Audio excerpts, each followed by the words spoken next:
Hello, welcome to this video. So in today's video, we're just going to look at how to build API documentation using Swagger. So Swagger is one of the most popular and documentation generators of all time, and up to now, it is one of the best. And we're just going to look at how to use it in this video, and specifically on the iOS API that we recently built using Express and TypeScript, and we modified this. You can see this is the final product. We have also added the home page to the documentation. So if you just come here, you see you have a nice home page with actually built with Tailwind. So I added this page. This is just like HTML actually. So when you click like on this Explorer, this is actually the documentation itself. So the documentation, as you can see, it is looking extremely nice, and this is really advanced. For instance, you are going to see that most of the other Swagger UI docs you will see in maybe blogs or in some places, they will be just minimalistic in such a way that they don't have, for instance, this capability of showing you the schemas. And also, if you have a really huge API like the way we did, how do you handle that? More especially like generating these schemas is really somehow advanced, and it's not something which doesn't really come easy. Okay. Otherwise, according to the Swagger UI, you're supposed to put all these schemas by yourself, like write them manually. This is really, really hard. You cannot maintain it. So we had to look for a way of generating these schemas automatically. And also when you just like getting to this endpoint, it shows you all how to do this. You can see there is a schema here. You can see the example value, and you can see we have also a schema, and that you can just go ahead and look at. You can see this, and like for instance, the email is a string. You can just look at all this. So this is really advanced putting this. So yeah, we finally had it, and you can just go even has a capability, of course, of trying it in within here in the browser. And this you go ahead and execute. This is going to go ahead and fetch the data and show it up, show you here, which is really, really nice and advanced. So we looked at this, and actually doing this video was really, really helpful. I learned a lot of things. There was a lot of debugging in the video. So if you're just getting into it and you hate debugging, this might not be great for you, but we did a lot of debugging because things are not working according to the documentation. So we searched different packages, used the AI. So it was really funny building this and really seeing how I hustled through it. So if you're just happy and you want to implement this and add Swagger UI to your skills, by the way, this is very good showing your someone if you find you built an API and you went ahead and built for it a documentation, it is always a plus plus for you. So if you want to know how to add Swagger into your Express API, this is a very good tutorial for you, and let's get started.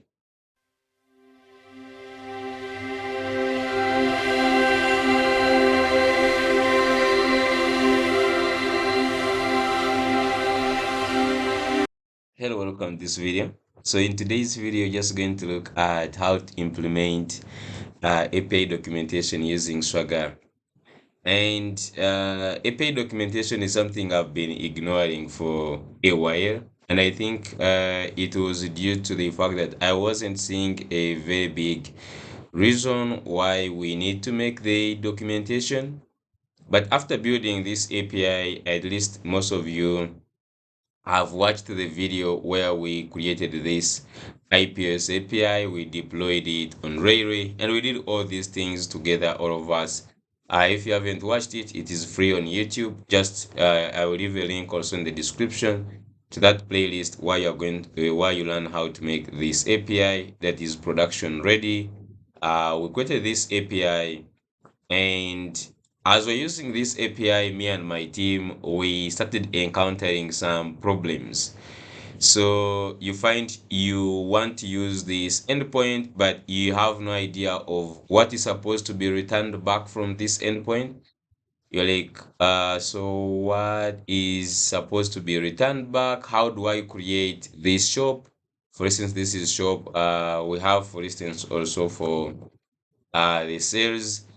You'll be asking like, what data do I need if I'm requesting to get back for the sales, if I'm creating a sale. So we had a lot of issues. I had to keep on explaining to them that this one takes in this one, it returns back this, irrespective that all of us were in that repo for the API. It still was very hard for us to really keep up with that. And in addition, most people on the YouTube have been asking for this for a long time. There is this guy, I think just like you can see 20 minutes, 26 minutes ago, he was asking, please make the API documentation. And he is not the only one that who has asked this question. In my inbox and even on the comments, right, they have been asking me to make API documentation. So we're just going to use Swagger so that we can document these API endpoints. We might not add for all of them, but I think just going to add as much as we can for all the endpoints to explain what are they, what do they do, and all that kind of stuff. Okay. So if you just look at, if you want to understand how Swagger works, I have this. You can just, I will also leave this link so that you can look at this Fixstore API. You can see it here.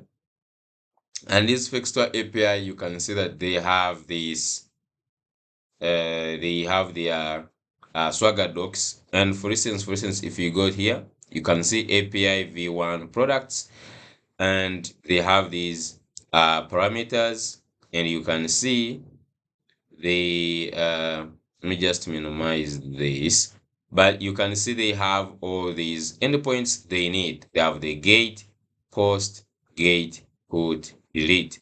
They have the users, the same thing. They have the auth, categories, files, and so many more. They even have the schemas, right? They have the schemas, and this is something we're going to build. So when you just go, for instance, to gate, here they ask you to pass in, for instance, the limit and the offset, and they also give you the response back. And yeah, so basically that is what you're just going to be working on to develop something, some docs like these ones, and also adding like Swagger on your skills is one thing. One day was, I think before when I had started my coding career, I had finished learning Laravel and I was good at developing APIs. And so I went in for an interview and I was very sure I know my Laravel. And they asked me these questions about Laravel and I was answering them. And then all of a sudden, a guy asks me that, do you know what Swagger does? Or like, do you know Swagger? I was like, what? Swagger. So like I'd never heard of something called Swagger in my life. In fact, that was my first time to know what Swagger was. And I think I did not actually get that job or like work with that group of people. And I guess I gave them the impression after not knowing what Swagger was doing, because I told them sincerely it is my first time to hear Swagger, and they told me they used it for documentation, and it was my first time to hear it. So knowing or adding these things seriously on your skills, they put you in the top percent of better developers to get the scarce jobs. Okay, so yes, we're going to look at how to implement Swagger, and it's going to be my first time to use it or implement it in Node.js. So I will just be following the documentation that I created here so that I can implement this in our code. Now, if you don't have the API, because I already have the API we worked or we built in the previous series. If you haven't built the API, it is good that you first go on my YouTube channel and you will find the documentation. Okay, it is good that if you just go here, you will see that. Let me just go to this last episode, but you can just go down here. Uh, I think you should be able to find, yeah. But we could find the playlist, but let's just go down here and let's go ahead and putting on. I'll also leave the link, but this is the playlist with 14 episodes how we built this API. So just take your time and go through this. First build a simple API, and then we're just now going to see how we can add documentation. Okay. So there are so many ways, and Swagger is the most popular used documentation for for APIs. So we're just going to see how to use it, and we're just going to see how we can actually take advantage of Prisma also in Swagger. And lastly, it is not the only one to make documentations, because if you look at this API, this is not the only documentation these people have. I always like this API for Plazi. I always use it to benchmark it a lot. But if you look at this here, they have another official documentation actually, which is this one. Okay, so this is of course the more robust, and I think it takes in really much time to build something like this. And if you have to build something like this, the API really needs to be like a public API that's going to be constantly consumed by many people. You can use this. And if you also want to develop API documentation like this one, you just comment in the description. I will surely just show you how to create something like this. So without further ado, let's just get started into this. So right now I'm just going to go and start from here. And you can see in today's world of web development, creating clear and comprehensive API documentation is crucial. And one of the most popular tools for this purpose is Swagger. Okay. So we're going to just use this documentation to do this. You can just go ahead and read about it, but Swagger is a set of open source tools that helps developers design, build, and document the REST API or RESTful web services. So the first thing is we have to install the necessary packages, and those are two packages: the Swagger JS doc and also the Swagger UI Express. So there is Swagger doc. You can just go here and copy this before even installing it. You can just go here and type in Swagger. You can see the packages here. Okay, and you can see this one is the one you use. Read this your JSON docs, annotated the source code, and generates the open Swagger specification. So you can see this is when you're going to be using the Swagger JS doc. That is one, and the second one is going to be the Swagger UI Express. Okay, so we are going to be using also the Swagger UI Express. Okay, and you can see here also what it does. It works well hand in hand with the JS doc, and you can see here it helps you to actually use it in Express. Okay, so having said that, let's go ahead and install this. And if you look at these packages, they need you to install their. You can see here this package has a TypeScript declaration file, so you have to install also types separately. That's why we're just going to come here in a project and install this. So this is the API we built in that series. So make sure you have something at least to start with. Next, let's install the types. So we install the types for Swagger docs, Swagger.js docs, and Swagger UI Express. So just go ahead and install this. Okay, great. So the first step is done. Step 2 is set up the Swagger configuration. So according to this one, you're going to create a new file called swagger.ts in your project code and then add the following code. And you can see that this definition is provided by Swagger.js. So if you went to Swagger.js, Swagger.js doc, you can just pull this. We should be able to find this somewhere. Okay. So you can see this is the definition. There is this options and so on and so forth. So let's just go ahead and define this. So I'm just going to create another file just to be able to put these configurations alone. And you can see we are creating swagger.ts.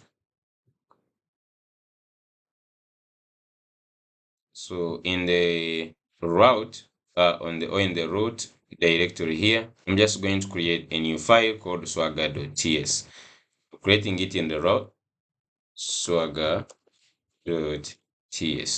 just like this, and let's paste in this. So let's just go ahead and just see the explanation to this. So this one is giving the definitions. As you can see, I will be referencing to this. So you can see this here 1.0. This is the same thing here. Okay, the name of the API, for instance, this is yes, this one just going IPOS API documentation, just like this. And then you put the version, and the version of OpenAI is 3. Then description of this API. I'm just going to go ahead and just say this. The API. This is the documentation for IPOS API. Okay. It, can I say here, it has all the necessary endpoints. Okay, you can just like make a better one, but I'm just going to leave it like this. So you can see this is under info, and then we have the servers. Okay, so if you just go to there, I think we can just go to this. You can see they have the info, they have the APIs, they um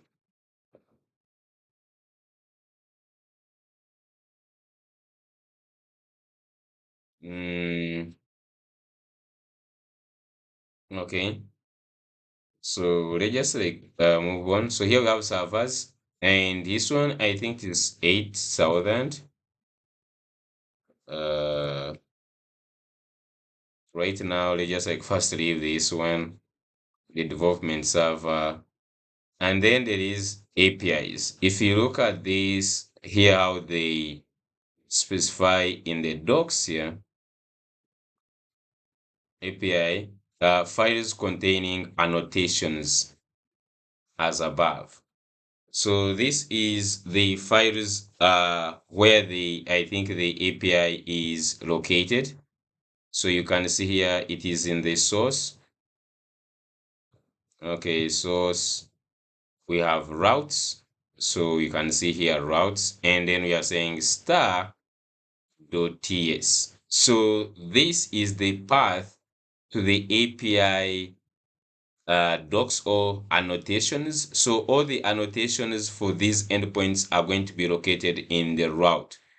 I repeat, this APIs is going to be putting the path to the documentation file. For instance, when we come to the brands, we'll be putting the Swagger annotations on these routes. Okay, and that's why we are pointing. We are pointing that it is in the SRC, the source, and then route.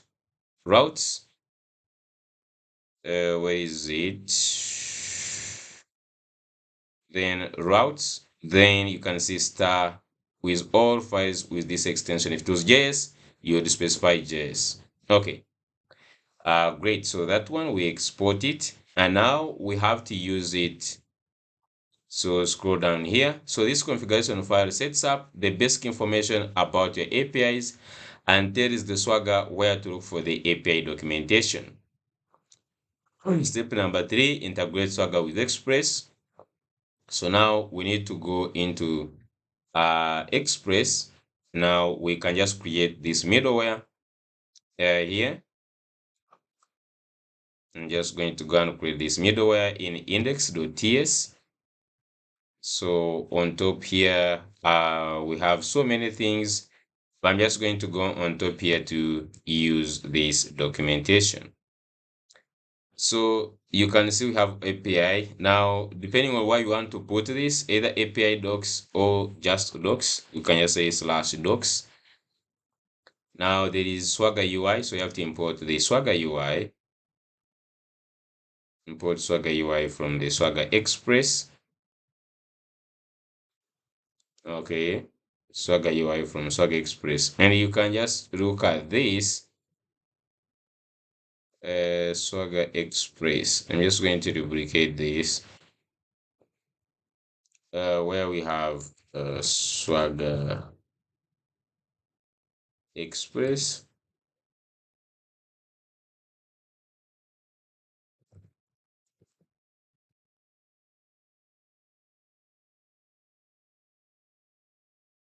Okay, so you can see here we actually just get Swagger UI, and then it is this UI you use here to serve and even the setup.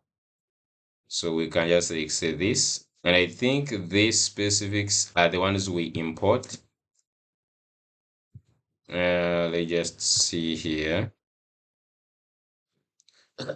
You can see we're importing the specifics from Swagger, and I think this is what we defined in this swagger.ts export const specifics. Okay, and then we can just get import these ones into here. Now, if it is not auto importing, we can just say that import specifics. I think it's like specifics from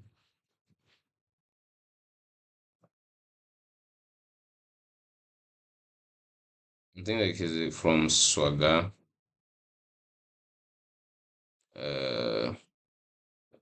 This one is called Swagger TS. I don't know, is this supposed to be in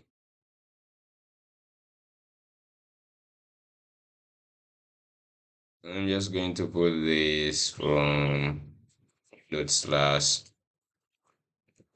Swagger. Is it?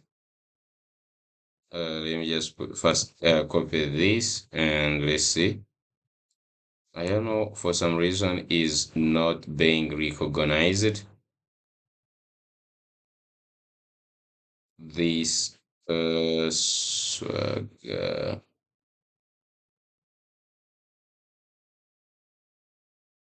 Cannot find the module that Swagger with corresponding declarations. No way. Wait. This is supposed to be like in this source.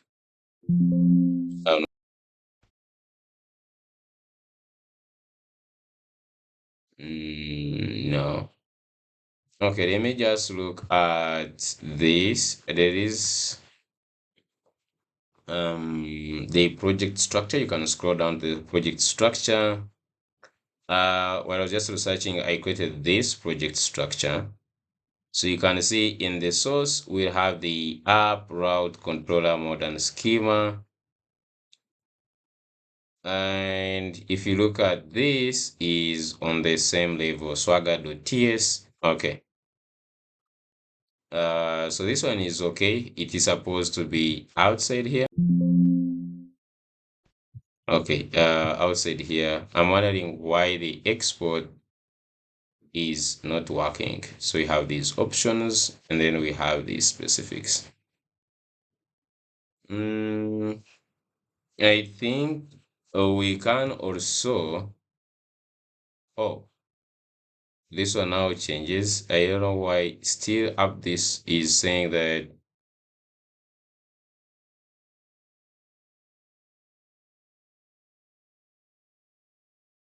is contain all source files. This file is in the program.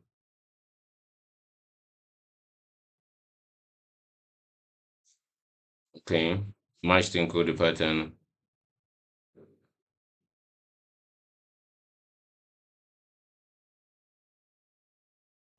I really don't understand the problem, but alternatively, okay, alternatively, if you just go and look in the Swagger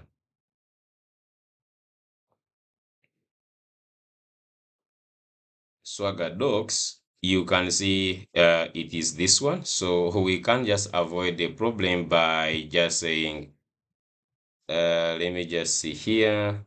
We could just avoid this problem by doing exactly this.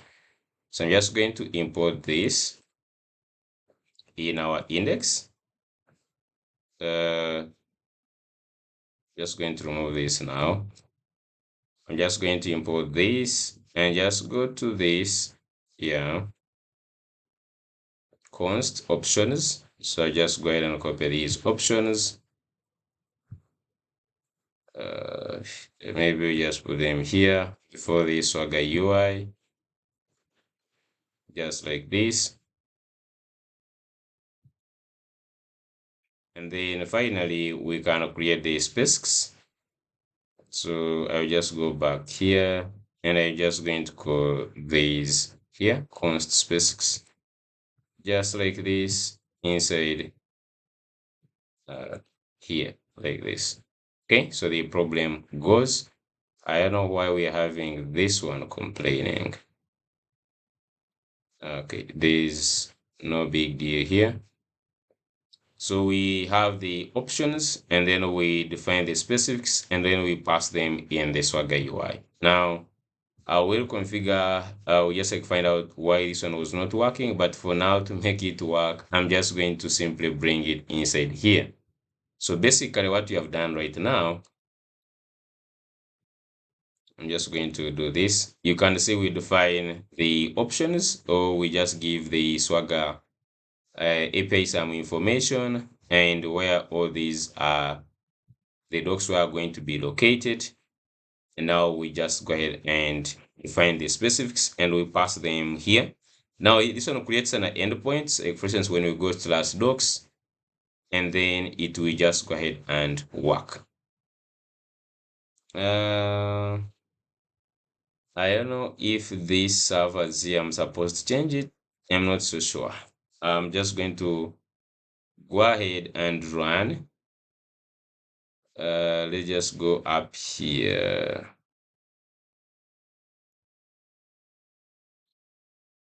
Okay, I'm just going to go ahead and run and I just go and see what is on this right now. I'm just so curious to see what is there. I'm just going to say npm run dev. Okay. I'm just going to go and to in the browser this time. So I will just go in the browser localhost, I think supposed to be 8,000. So like the homepage itself has nothing. We'll just fix this in the in just like the coming time. But they just go and say docs. Wow. So you can see right now we have the docs. Okay, so you have IPOS API documentation. This documentation for this, it has unnecessary endpoints, and this looks like this. This is really nice. So we have the docs, and I can see here the servers. Oh, so you can just like put the, I think the running server or something just like this. Okay, I think there's something like you need to specify, because I'm saying here they don't have it. So I guess not just something like that you need to. If you don't want, I think we can still set this off. Let me see if I comment off this one.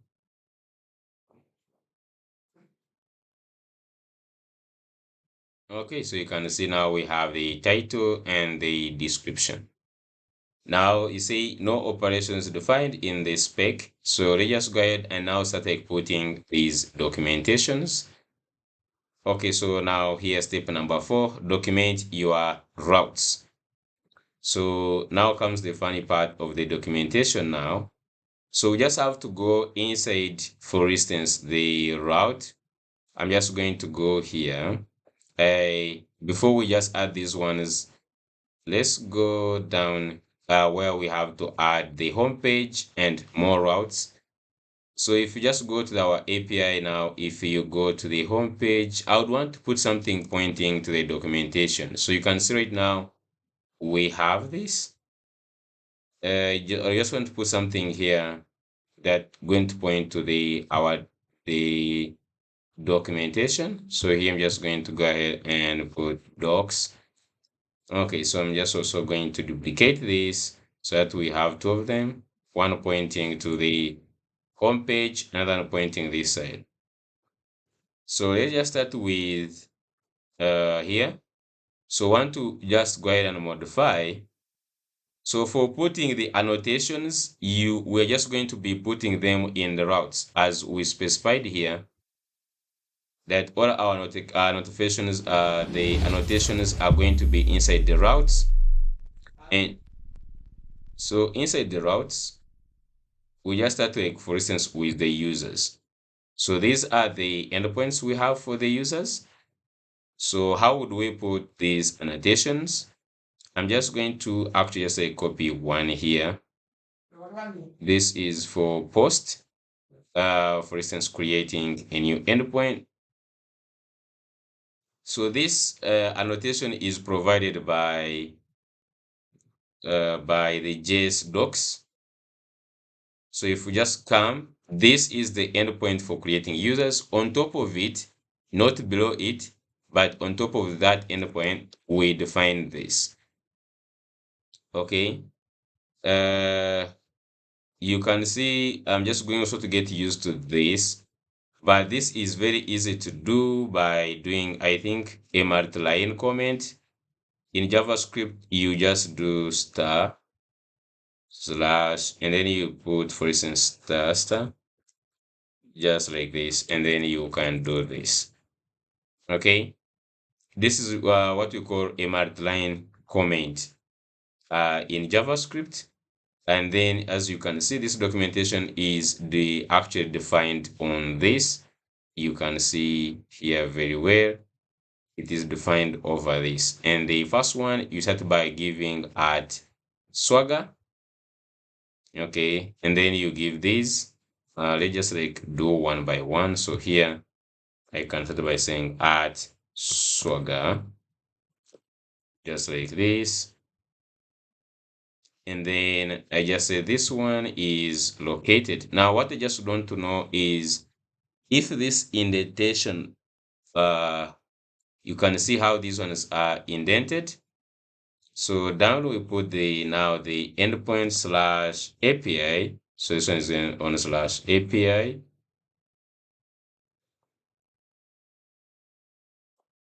slash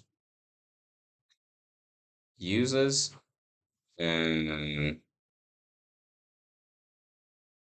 users, just like this. Now this sort of like breaks the this syntax.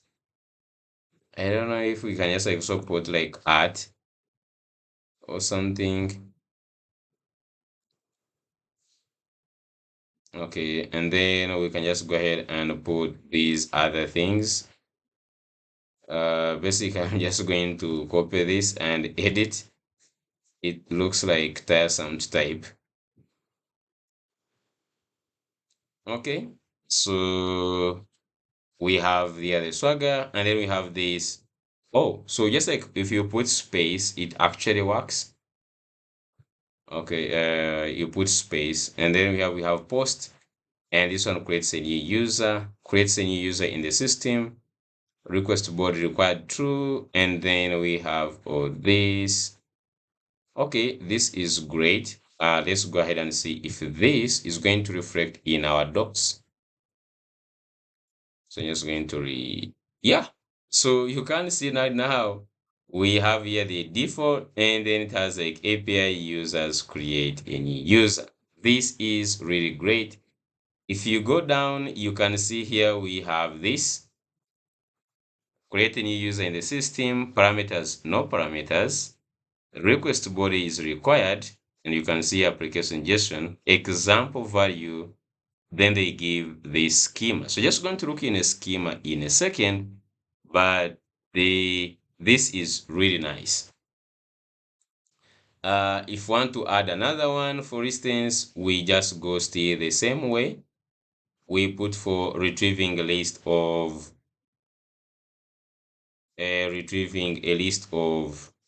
users now. So below this, now after putting this one below, we put this one now at Swagger, then API users, gate, and then you have a summary of this. Okay, let's just go ahead and see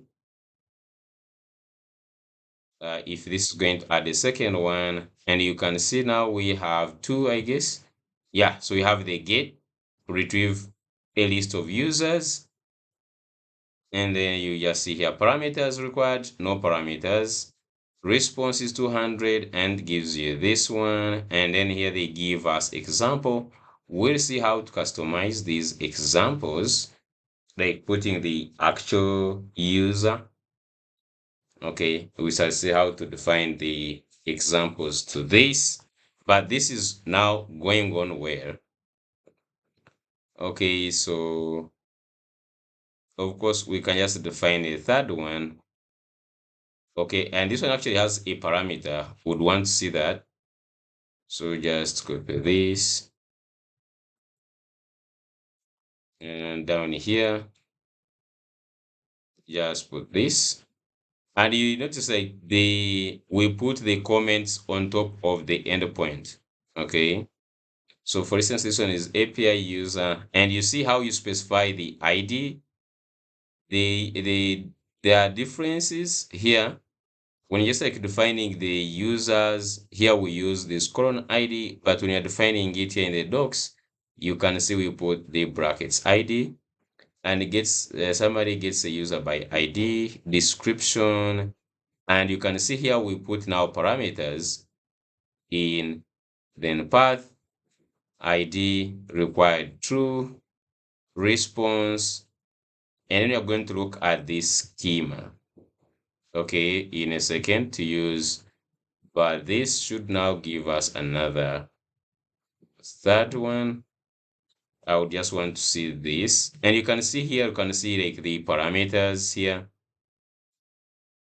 Okay, and by the way, I just wondering like this try thing, does this try thing work? Okay, there is execute button here, and okay, error.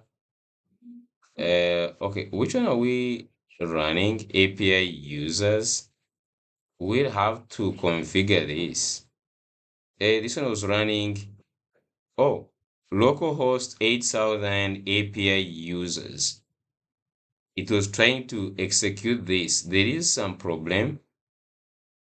I think let's just go back. Let's go back to this index. Let's go to the index. I don't know. Does this mean that um, where do we put this? Mm, I would want to know how do we could change this to put versioning, because this is pointing to a wrong thing. It is pointing to API users. Okay, I'm just going to look at that in a second. Okay, I'm just going to go ahead and cancel here. We'll just look at this in a second, but we have user by ID. Okay, so this is great. So now we have seen the concept of defining and documenting this. So you can see in the routes, we put all these documentations for Swagger to use. What I've just understood is like you have this at Swagger. This is a must to put. Then you have the endpoint. Oh, okay, I see. So for instance, here, if we put API users, we could just like put API v1 users, just like this. Let's go and see.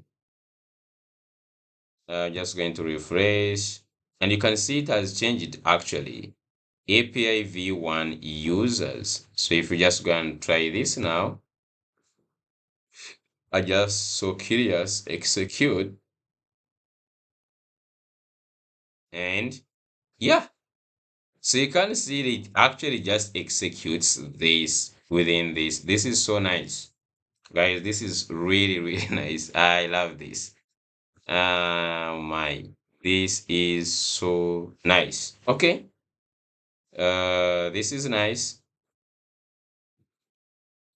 Okay, this is nice right now. I love it. Of course, now to make us to make sure that the endpoints, we're going to protect them with the API keys. I will implement that. Okay, so great. This is nice.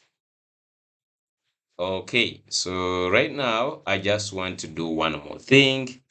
So I'm going to first leave these endpoints. We suggest to use these to expand them, but let's continue with the documentation. So the next thing I just want to do is creating a home page for our API. So that if you just go like on localhost 8000, at least you find something. So to create the home page, this one, we have to go ahead and create a public folder, and we put, for instance, HTML, home.html. So I'm just going to do that. For now, let me just copy this. I'm just going to go inside here. I'm just going to go and create the public. Select public. Inside the public, I'll just create home.html. And you can just go ahead and paste this HTML here, just a simple HTML. I'm just going to update this in a second, but at least we have this, which takes you to the API docs here. Now we have to configure this. So down here, then in the main file, we can just go ahead and we'll create another route. Okay, that points to that. So I'm just going to go in the index, sort of like index. Where is the index? In the source index. And then here, where we created this route, we can just go down here. We also create another route for the home page like this, and you have to import path from path, and then joins the directory name. It is joining it in this home, so we should be able to see the home page now. Okay, no such file or directory. This IPOS. Oh, okay, it is supposed to be in the source fabric. Uh, the fabric is inside the source. Okay, let's just like move this to uh, in. Okay, so I have now inside the source folder, I have this fabric. Let's just go ahead and refresh this. Okay, so now we have this. Welcome to my API. This, if you click on this one, it takes us to the documentation. So I just want to modify this to use, of course, you can go ahead and design this the way you want. Okay.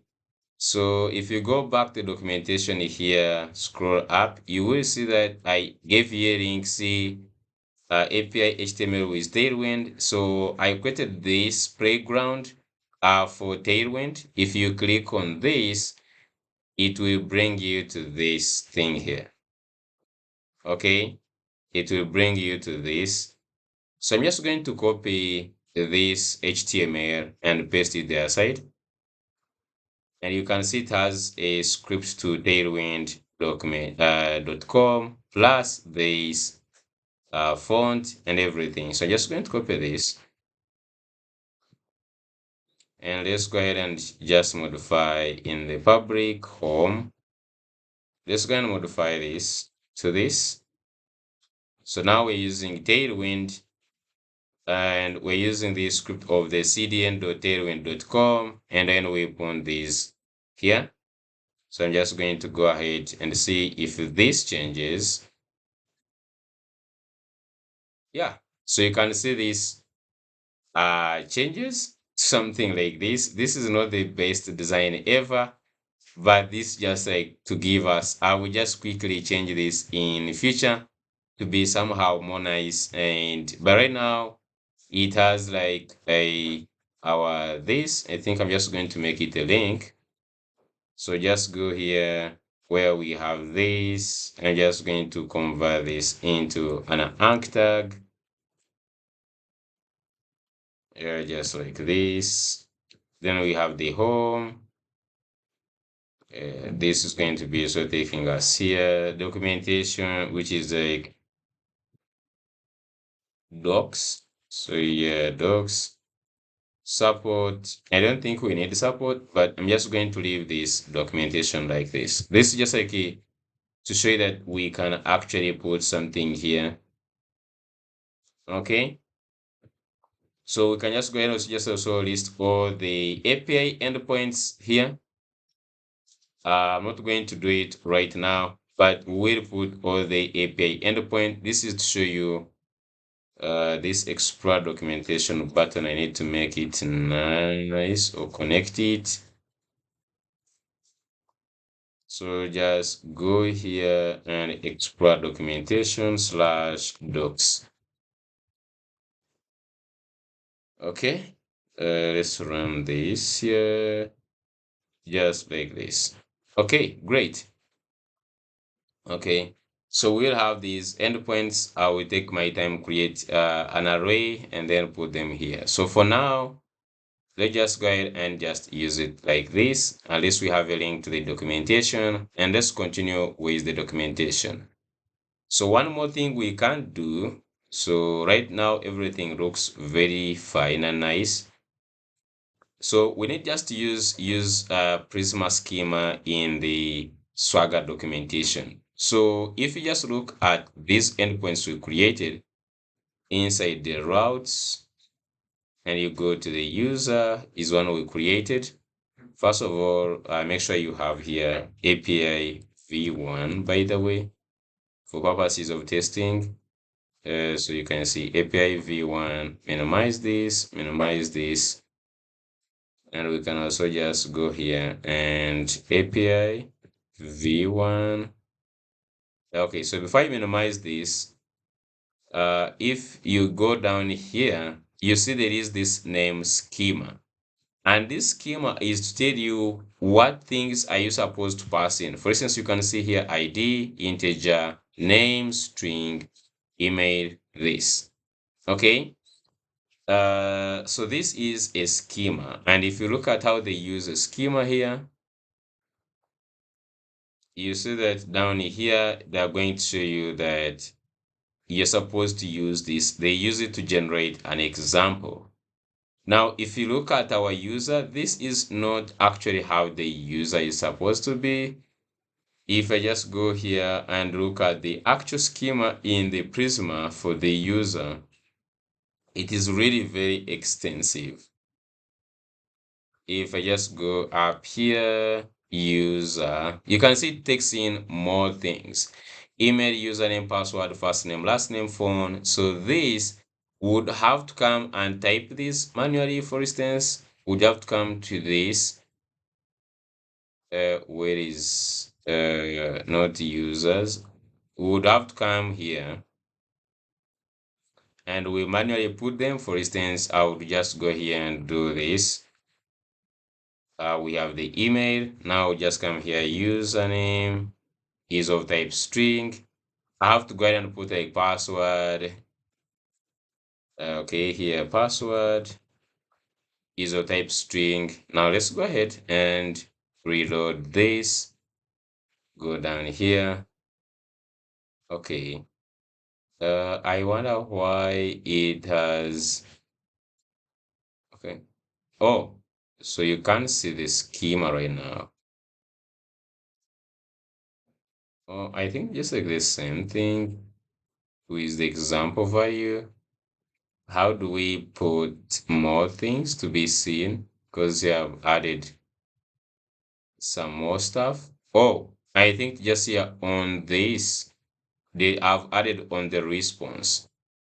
I've added on the response. I just want to add these ones. I want to add these ones here on the schema. There is this application json and then it has this. So I just come and I put this. Can I just go ahead? Sorry. Just want to go ahead and put this here. And then we have the type. And then here is password and then also the type. Okay, just go and see this. Refresh. Okay, so you can see now the increase name, email, username, and password. And I think automatically it goes here. So you don't want to do this, right? We don't want to go here and type all these here. This is going to kill us. Like there are some endpoints which has a huge schema. And if you're just going to type this manually here, this doesn't look like a dry principle, okay?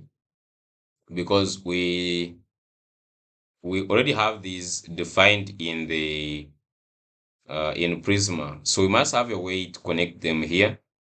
Let's look at how we can do that. So here, if you're using Prisma, you already have like an added advantage. So first, make sure you have the Prisma schema defined in the Prisma. For example, this. Okay, so we have model user and has this. Okay, now the first thing is generate the Prisma client, of which we already have.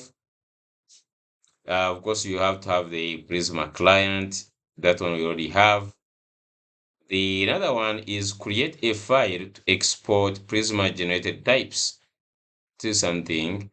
So in the models Prisma types, so you can just go ahead and create another one. In this, we can just either create them types or we can just call them models. So you can just go here, create a new folder called models, and then here we're just going to create prisma types.ts, prisma types.ts, just like this. And we are going to get all these types from Prisma. We bring them here in this Prisma types. So the example with this is importing this like this. Okay, just doing like this. And this, if you look at what they are getting this, they are just getting it import Prisma from, let me just do this. You have this import Prisma from Prisma client. I wonder if we use it, the DB, like the DB here, if this would work. Uh, if we imported DB, uh, DB, it doesn't have auto import. Oh, okay, it is here. And this one I think is just different. You can see can't find namespace, blah blah, like this. I think just going to go with this one. Okay, just going to go with this. It is saying import Prisma. Okay, not Prisma client, but Prisma from a Prisma client. And then we export type user is equal to Prisma dot user get payload. I've never created something like this because every time I wanted to use like every time I wanted to use the types, this is different. These are schemas. Okay, so I think that's why we just like generating this. You can see it has all the things here, and then it's getting it this. I don't know what this user dot get payload. What does that even mean? Okay, could we just like search for this?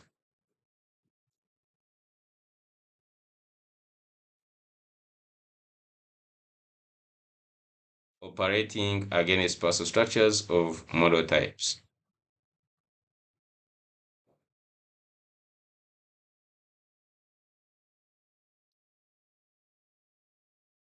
Okay, you can see when they're using this here in their documentation. So you can create this, define a type that includes the relation to the post, and like have this. Okay, we suggest like learn from this, and you can see there is this. This type will include a user or their post. So now user preser dot get user get payload. This is just like things we just need to get learning. Okay, so we are defining here this user, you can see here, and now we have this. I wonder why. Oh, okay. So you can see there is this one, which has ID, email, all these details, but then there is create user input. And you can see things like DOB is putting like this. Okay, so this is the one step. We will use this format to define others, and we say, going back here, now we now need to install a package that helps to convert TypeScript to JSON schema. So this is a TypeScript schema. So we need to install the one which is going to convert it to the JSON schema. I'm just going to open here. Then on the terminal, let's install this TypeScript to JSON schema. I can just search for that. We could just like search for this package.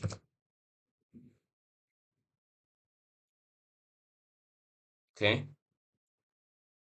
Um, so it generates JSON schemas from your TypeScript sources. Okay, this is great. And you can see very popular. Okay, so let's just see how we are going to use this. So down here, we need to create another script now that says package in the package you just generate schema. So I'm just going to copy this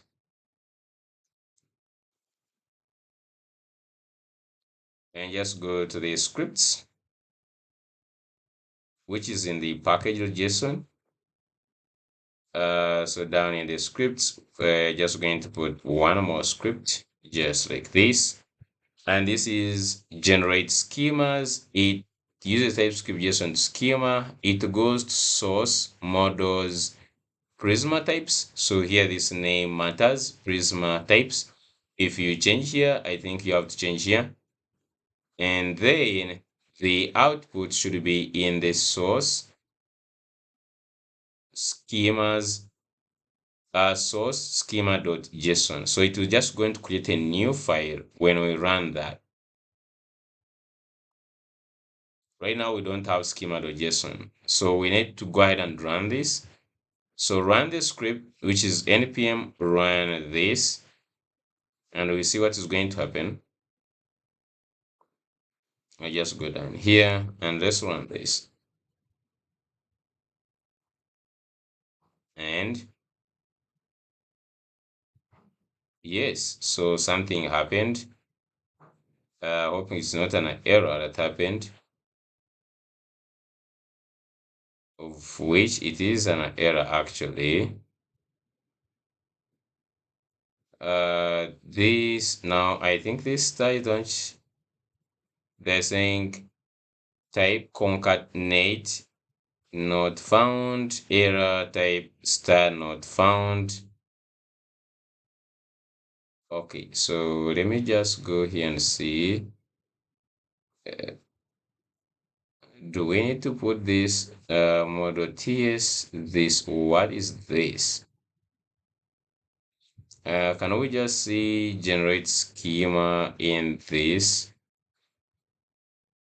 Like the scripts? Okay, you can see use a TypeScript path to TypeScript file or config space type. Oh, space type. So here just like trying to define the type.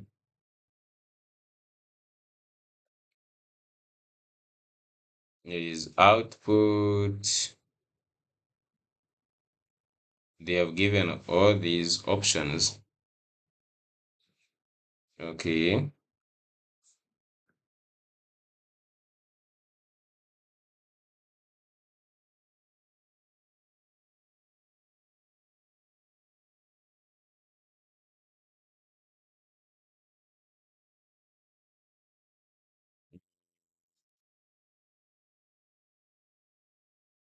Okay. I just need to. What happens if we remove it? I'm just going to first remove it and see what happens. Okay, let's just go down here. Clear. Just go run again. Okay. So definitely you need to pass in something. As you can see, options, refs. Okay, so you need to pass in something. Okay, that one is something that is required. So I'm just going to go here and put back this. So you can just go ahead and copy this. Okay, let's go to AI. This is its purpose at this point. I'm just going to ask Cloud and say in. Okay, I'm just going to switch the chat. to this one, I guess. Say in this script, and then you specify the script. See, I'm getting an error. So when we run this, we get an error. Let's go ahead and run this one more time. So this one we get an error. Okay, so here the error says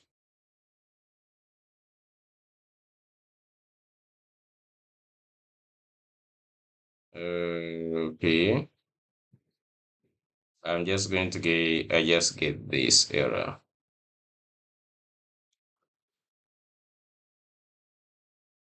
I get when I run it, I get this error. Okay, let's see if it can get just like a solution to this.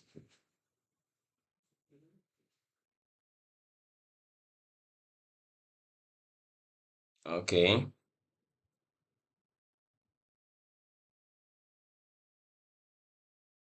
okay, now let's update this here. Oh, so here is saying a schema, and then you put the, oh, okay. So you put these the names of the types. So how do we put all the types? Also, it put star. Star was trying to mean all the types. Okay, let's first not put those two, and we see. Okay, I'm just going to go to the scripts. So this one was supposed to be the type. Oh, okay, now it makes sense. So in this,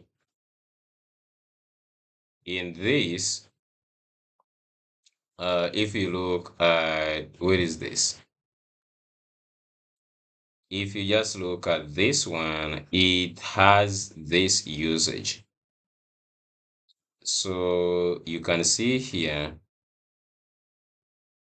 in the configuration, uh, install this, generate the schema from a TypeScript type. Then you see TypeScript schema, project directory config JSON, and then the type. Generate files for only some types, specify the names or blah blah. In case no config is available for a project, you can later specify the TS files. Generate schema from TypeScript. So it is TypeScript schema. You put where this is located, project directory .ts. That's why we have this, and then we have the where this is located, and then you specify the type. The type can either be single or fully qualified type, or start to generate the schema for all types. Yeah, this was correct because they're saying star for all. I don't know why it is not working. Does it need to be, can it be double quotes, right? This does not make sense. So this one actually was refused, which actually makes it doesn't make sense. And then space, the type. Then options, you can see we have the one we did, the output file devotes to using this one. So you can see we can specify the output. Okay, so let's first put these two and we see if it can do that. If we just say user, for instance, this user now is the type, that is inside here. That is inside the not inside here. We have models in this prisma type. This one. Let's just run one more time. We see if this works. So I'm just going to go ahead and run generate schemas, and yeah. So the schema.json was created. Okay, so if we just go here, we have a schema.json, and I'm just curious to see it. And you can see schema here, definitions, enum, gender. It has all these things just defined for us. This is nice. We'll come back to modifying it to use star. I wonder why they didn't want, so we can just like put this and this create user input in the package.json. So here we can put space. We put also this one. Let's run one more time. Run just like this.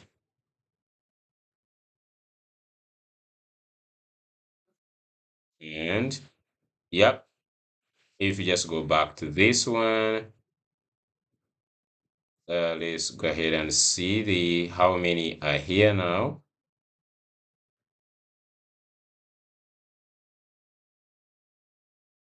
I'm just going to remove this schema definitions. These ones are for only enum properties type. Okay, let me just first go ahead and delete this. And let's go ahead and rerun this.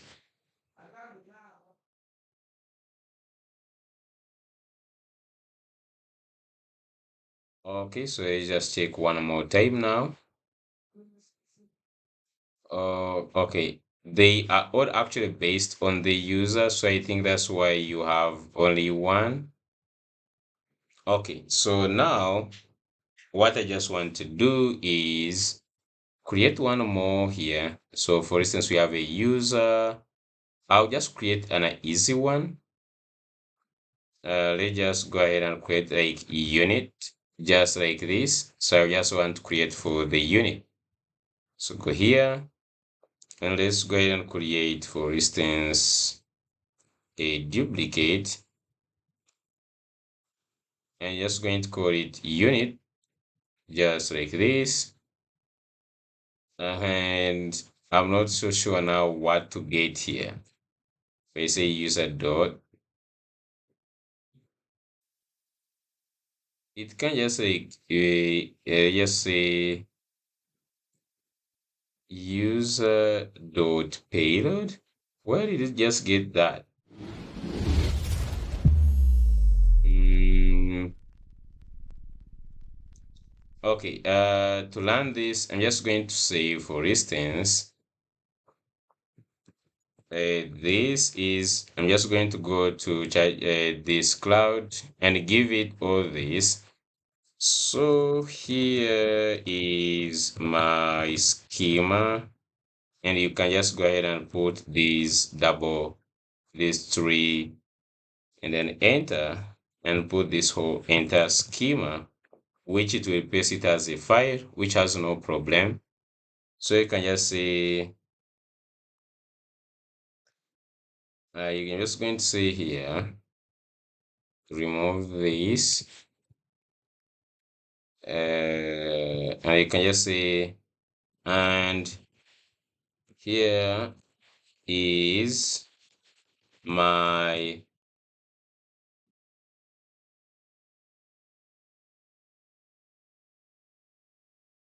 prisma types generated from prisma types, and you're just going to say, can you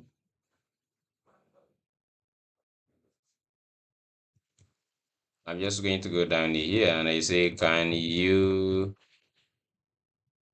populate all the types in Prisma in Prisma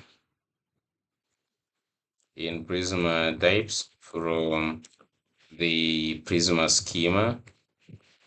I would want to see how others generated for sure. I have no idea of how it populate others. Let's just see here what is going to do. So,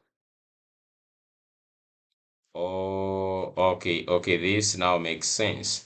Okay, so this now makes sense. I'm just going to go down here,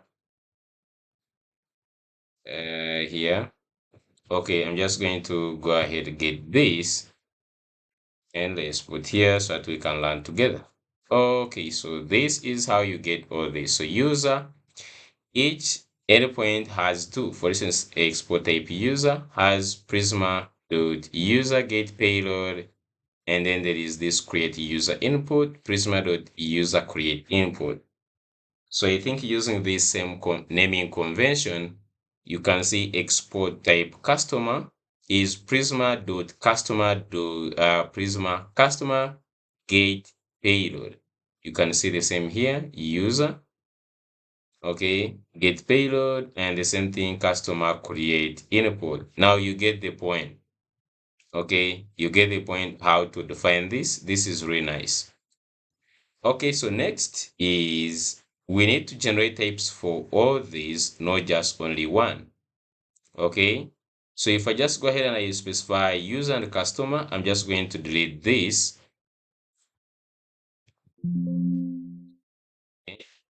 Let me just go to package.json, and I'm just going to say user and a customer, just like this, and just go ahead and run this.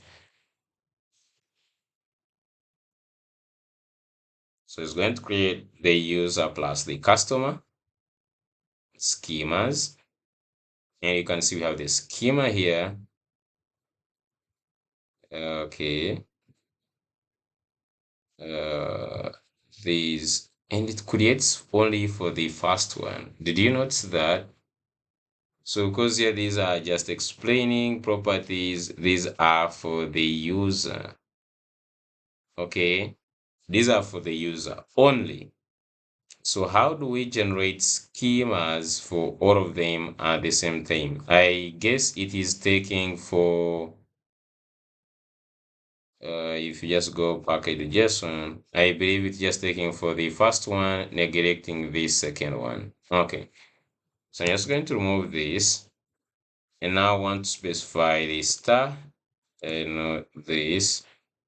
I don't know why star failed in the first place, because here in the documentation they're saying you can pass it.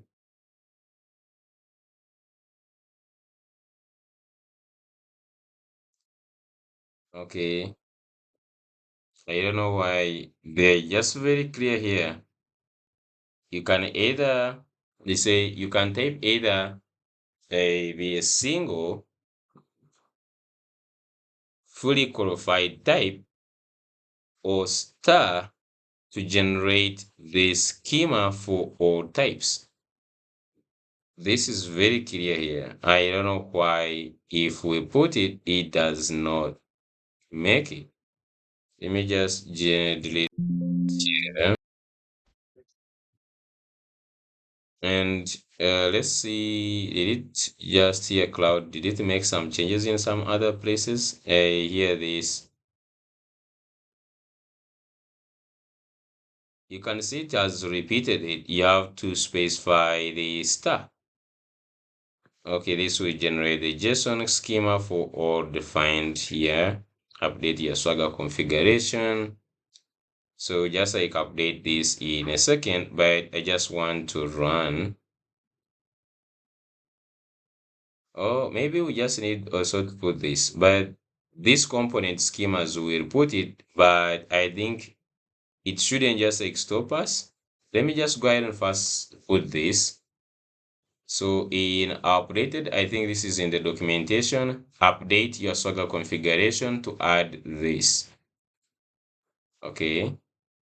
So you can either just copy this components. So I'm just going to go components and just go to the index up here where we have this, and after this I'm just going to put that component is schemas. Do you have to import schemas? Yeah, so schemas from schema.json. I don't know if we already have schema.json. Let's first get this. Let me comment this. Let's first generate the schema. I just put back this here. This star. Let's try our luck one more time. I don't know why it doesn't see this.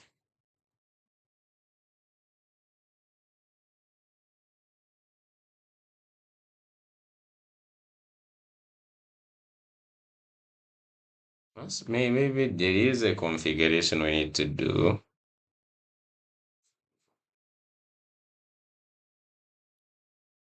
You can see here through the symbol name, this not found. Wait, do you think a must should be in the double quotes?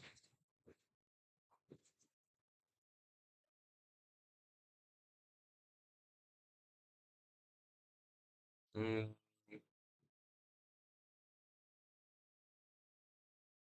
something is not right here.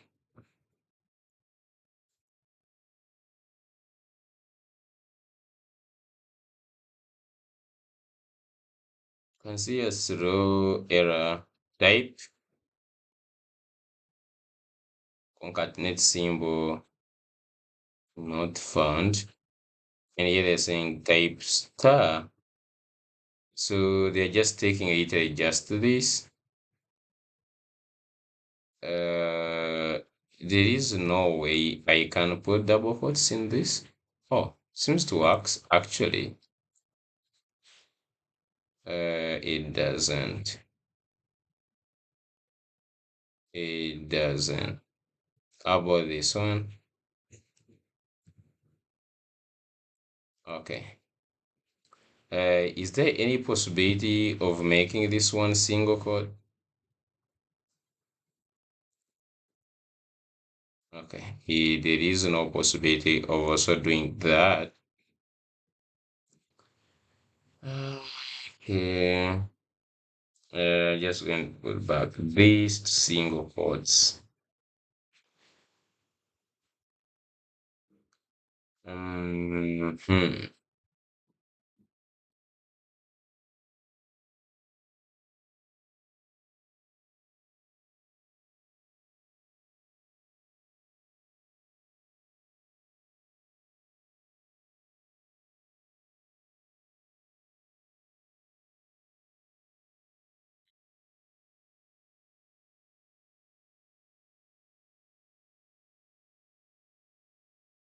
Prisma generate schema. I'm just going to type this maybe in the browser here.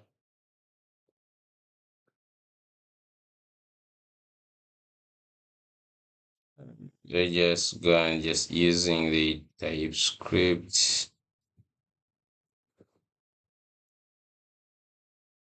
We could just actually just like code this very error actually. You never know, someone else has even made it. Type star not found. I'm just going to copy this. Okay, let me just expand this. I just want to only get this up here. Let's try to search for this. Okay, so the error, I'm just going to maybe put this error.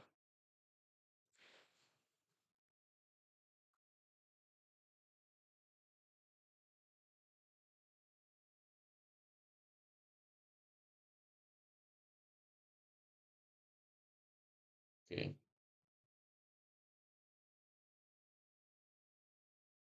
this seems not to be relevant.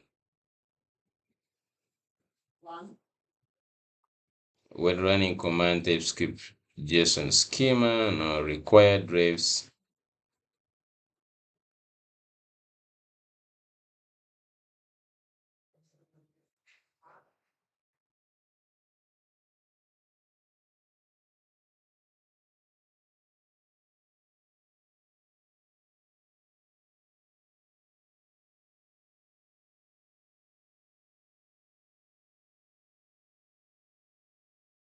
Okay.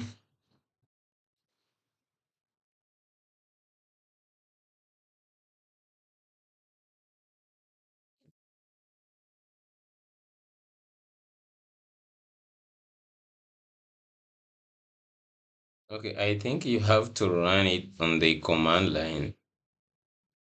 Or we might just have to run it manually on the command line and we see if that one works.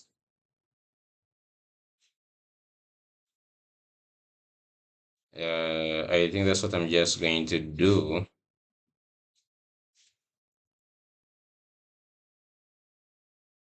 Okay, because this one you can see even this one is actually running it on the command line.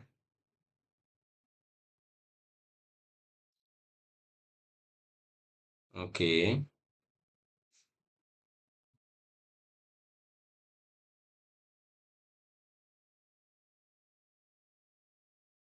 Okay. I just like see the last one and then I'll just go ahead and run it. Okay, they just try to run this in the command line and we see if it is going to work. So you can just say this.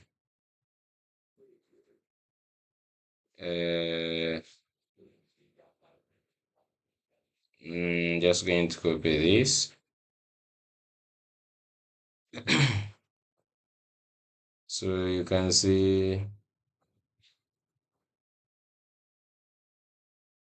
let me just run npx maybe, npx TypeScript JSON schema. Let's just go here. Now I'm just going to put the double quotes.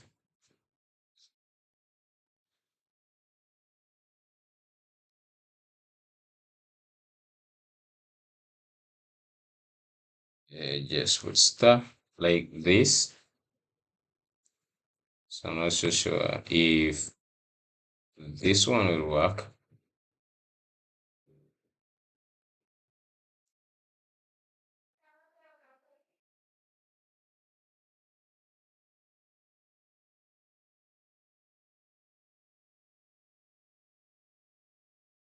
Okay, it is taking time.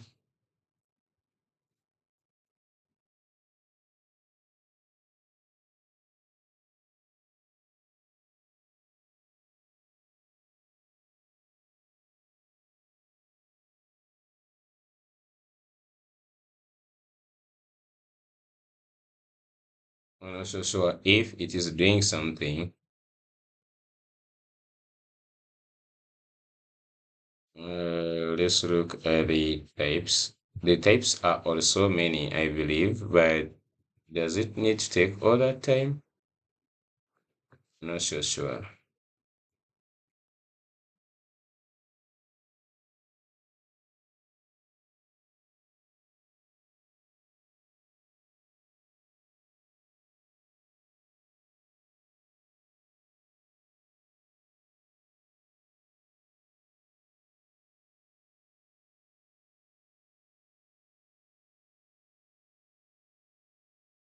I'm just going to ask this one. Can I run this on the CLI? How can I run on the CLI?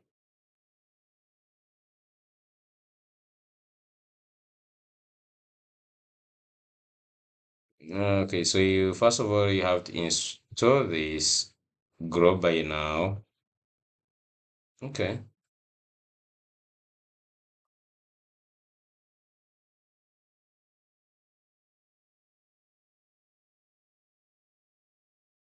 Okay, so the first thing is install this globally.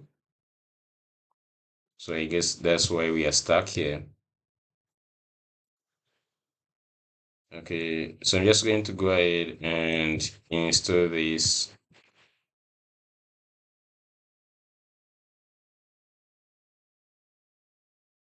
globally. Okay. Now on the terminal, you can just actually run it. You don't need to put anything. Just simply run it like this. So I will just copy this. If you want more control over the generated schemas, you can additional flags. Required strict null checks out like this. So the required will mark all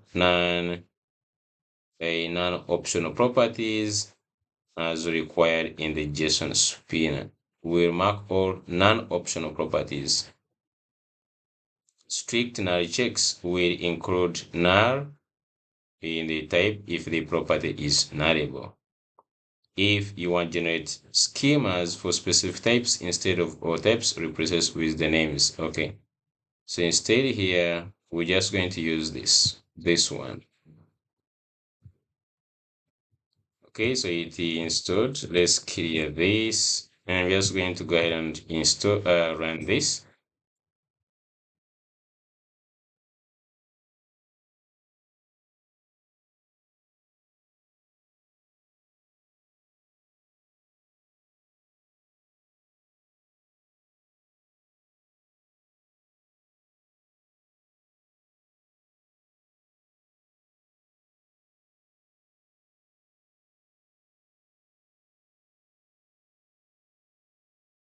So I think this takes some time. I don't know.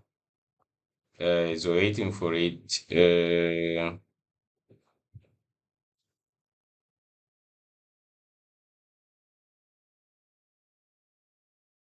You can add a script. Oh, okay. So now you can see here that it actually got a means of adding this. Okay, let's just like have it as a script. So now we modify the script to this. Okay. I'm just going to go ahead and add this in the package.json. Let's just modify this. Okay, so this is how you actually put these. You bypass these ones. Yeah, I don't know why. Why did I think of just bypassing it, dude? Okay, I'm just going to give this. I believe like it is just because of many of them why it is taking time. I'm not so sure why.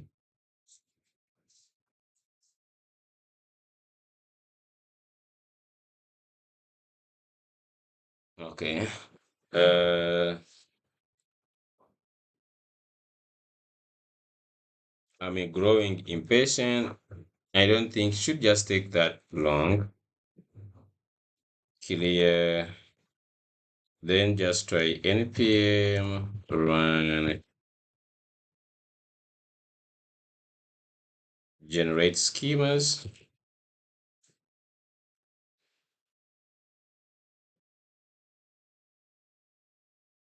Npm run generate schemas.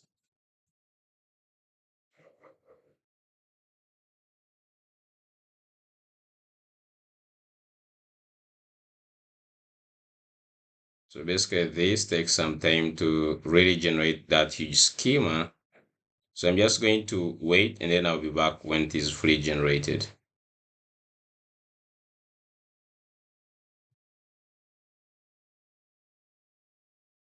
So after waiting for some time, I asked Cloud if the generation of these types can take some time, and it said yes. Generating schemas for a large number of complex types can indeed take some time, and this is a normal behavior. Okay, especially when dealing with compressive schemas.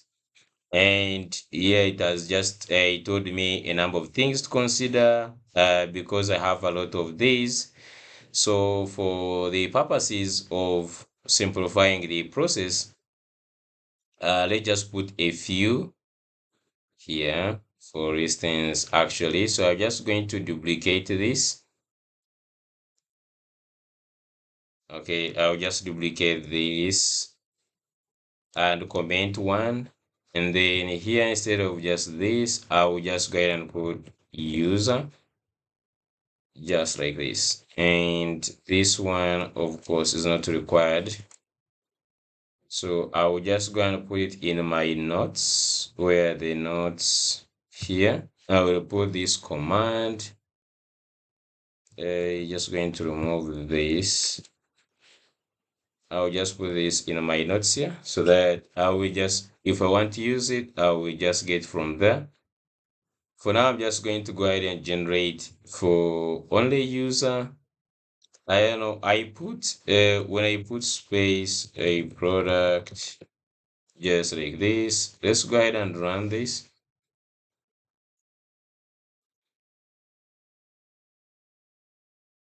Okay, so this, it has created this. You can see now it has taken a shorter time to create.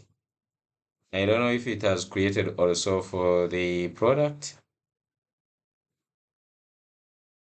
It has required in this. Okay, it has created for user, but this is good enough. Date of birth. You can see how it has gone and put this.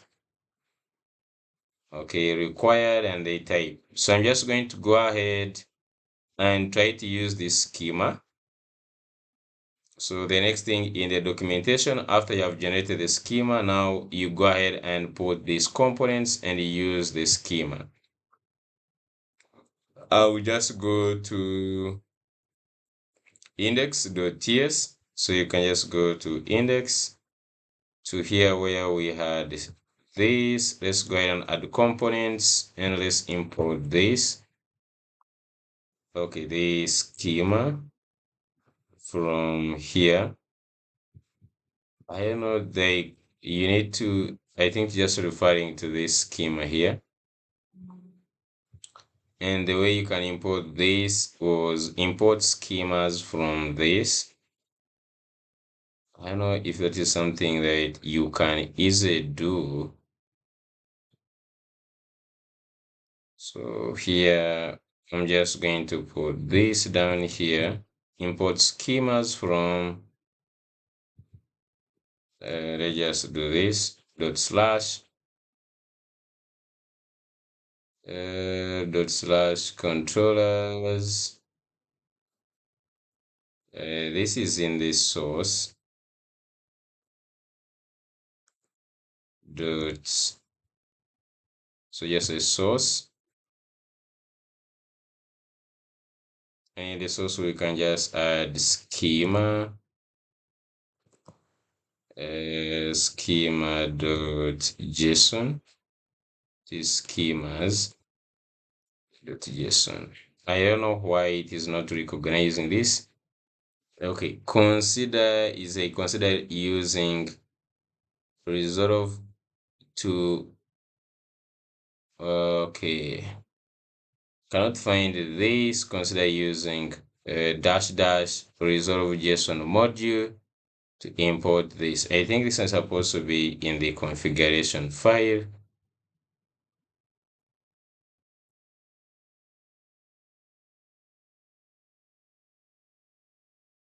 So here in this,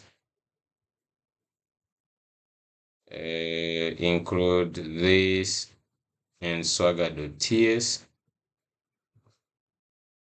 Okay, like this was just like it did this automatically. Mm,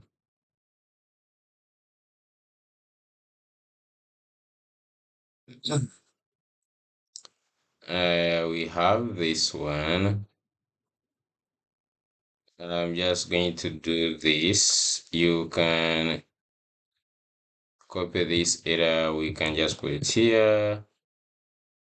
Importing JSON. Okay, this. Make sure that I add these in the compiler option in this. Okay, so you can just add these. These two things here. I think that's it. They just gonna add these in the compiler option in this.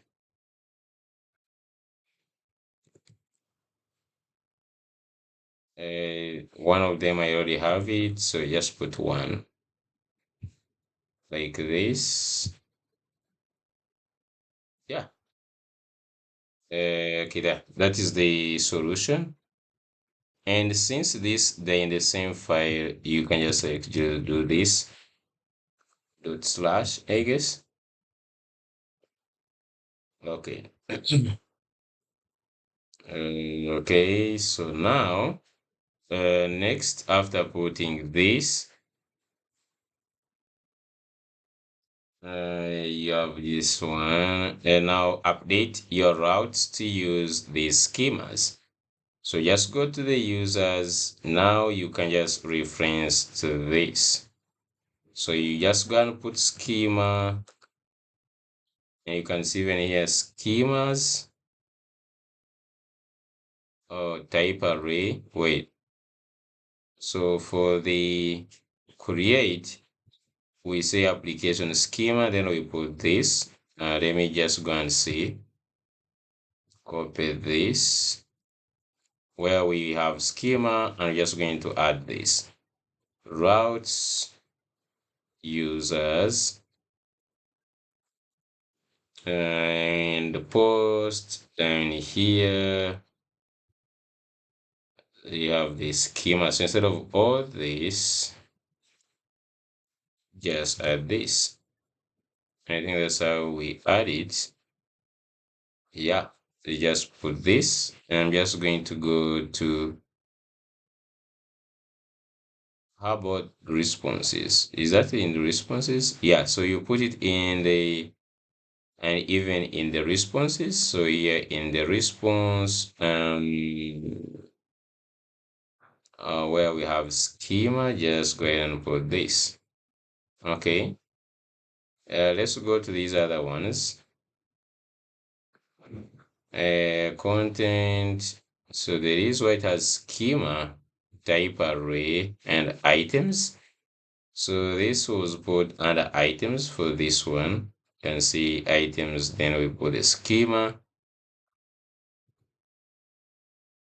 So I'm just going to do these items and put this. Okay, and then finally let's go ahead and put this.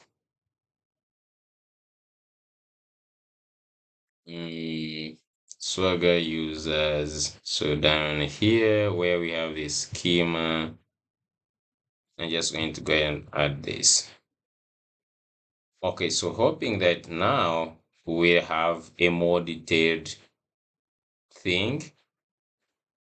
Let's just go back to this is our API, and now they are not even reading. It has just the schema is, I guess, not being read at this point. Okay.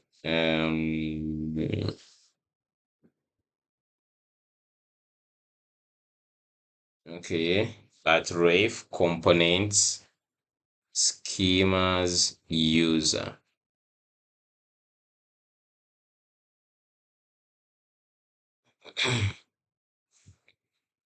um if you go down up here, you need to go and we added these components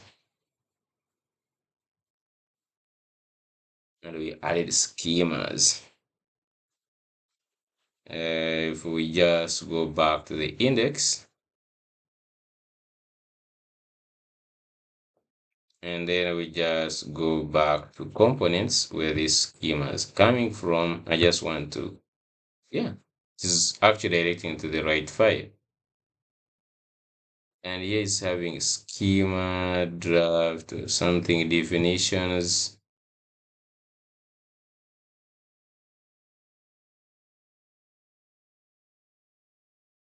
So the user, where is it? A is getting the user, for instance. I'm just seeing json here.org draft07 schema. I'm not saying like user. The way it is trying to reference this in this route here, because they're saying a schema is referenced in hash components schemas and then a user. I'm not so sure if this is working or it is an indentation problem.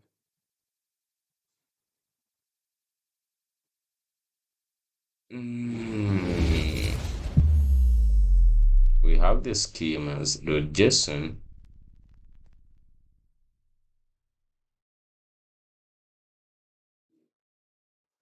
Can I just like rerun the server? Maybe just going to stop this here. Oh, reference error. Actually, we have an error here. We just have this to see this down here. Let's see. Oh, actually, we don't have any errors of now. But I'll just like restart this.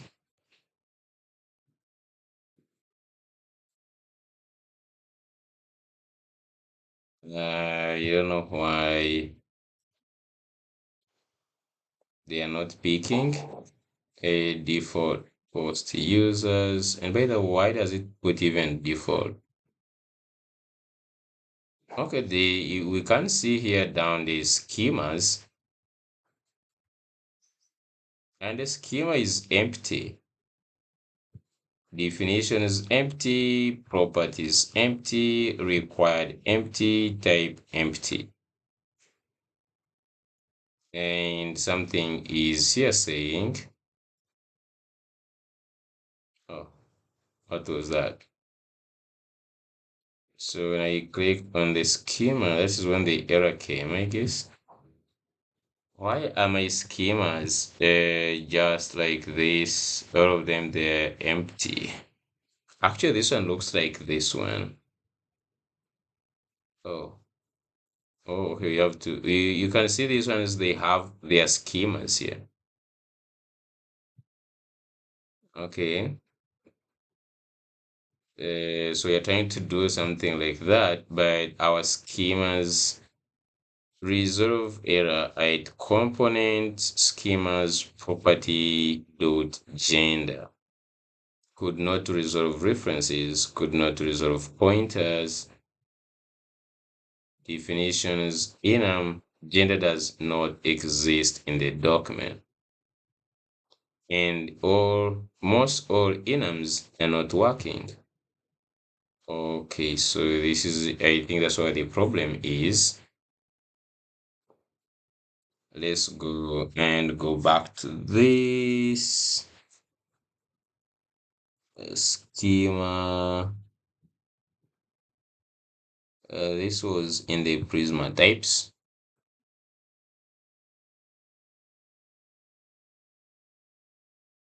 So the problem is on the enums, the gender, these ones from export is exporting these from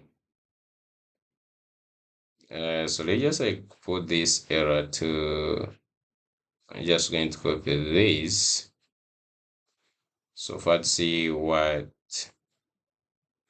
it's good to give us these errors actually. So I'm just going to go here and I just give cloud this. I'm getting these errors.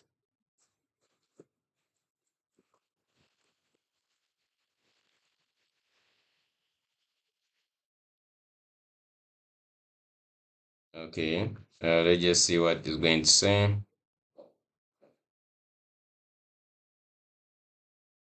In the document, could not resolve reference, could not resolve pointer definitions, enums. So you're saying here the errors you're seeing are related to how the enum types are being handled in the schema generation process. Let's address these issues step by step. The problem is that the Prisma generated enums are not being properly converted to JSON schema format. We need to manually define these enums in the Prisma type file. And here, how can we fix it? Just so we have here this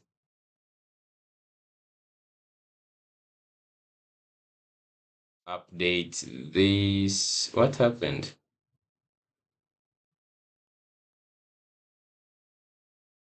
with manual enum definitions? So let's just first go back here. So here you go ahead and put the enums. So this is in the Prisma types. You have to go manually put all these enums manually. Okay, great. So just down here, we can just go and get all the enums just like this.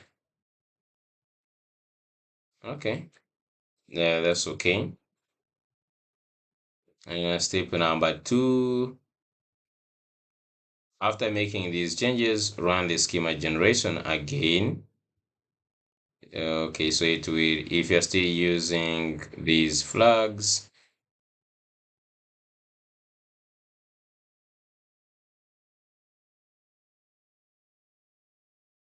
okay, so here there is this, you can try adding the enum as type flag on the generation here. This flag will treat enums as string return union types, which might resolve the reference issues, which might. If you're using these schemas in Swagger, you might need to update your Swagger configuration properly. There is no way we're using these ones. Oh, so this is how you can reference them. Just like this. We are not using them anywhere. Update Swagger configuration with manual. These. Oh, okay. So you have to come and put them here, just like this. This becomes a lot of work. Okay. I don't know, like, is it really necessary? I'm just going to first go ahead and just schemas. You're trying to put these in the schemas. Okay, let's just go ahead and just put this. Gender, inner, male, female, inner, this.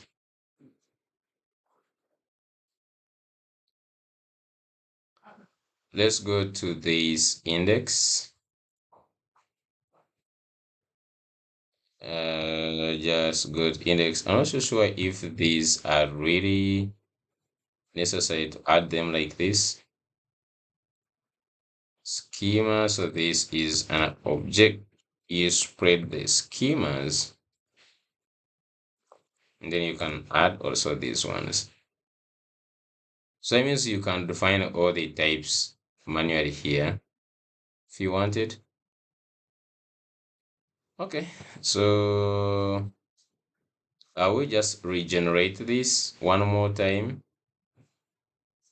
And I'm not going to put the flag it said. I'm just going to leave it like this, and actually just leave only the user. And I'm just going to go ahead and delete this. Oh, wait. Yeah, I'm going to go ahead and delete this. Let's try to run this one more time.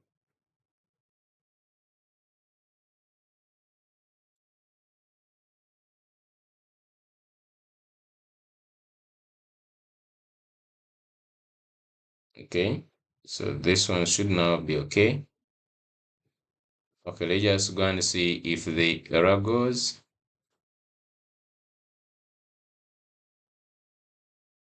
Okay, so to know that the error went, it is still having the same error, guys.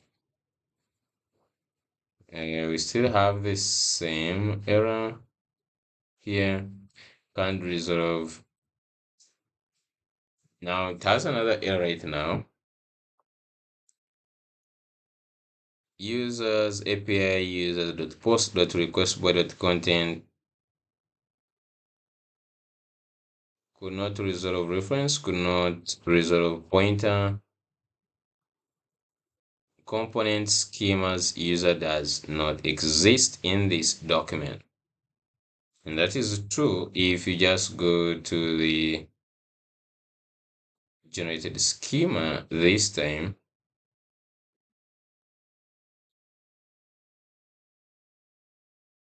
There is nowhere you have, for instance, properties. So where are we supposed to have like the schema?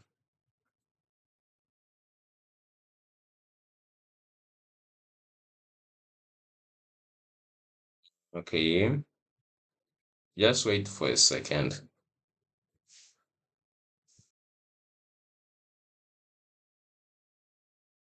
So, so after putting my debugging hat and the debugging for so long, I came to figure this out. So you can see right now we have this working very well, and this is for here they create the users and all this. I have this working so well, and I just want to go ahead and walk you through, but this is a lot to take in, okay?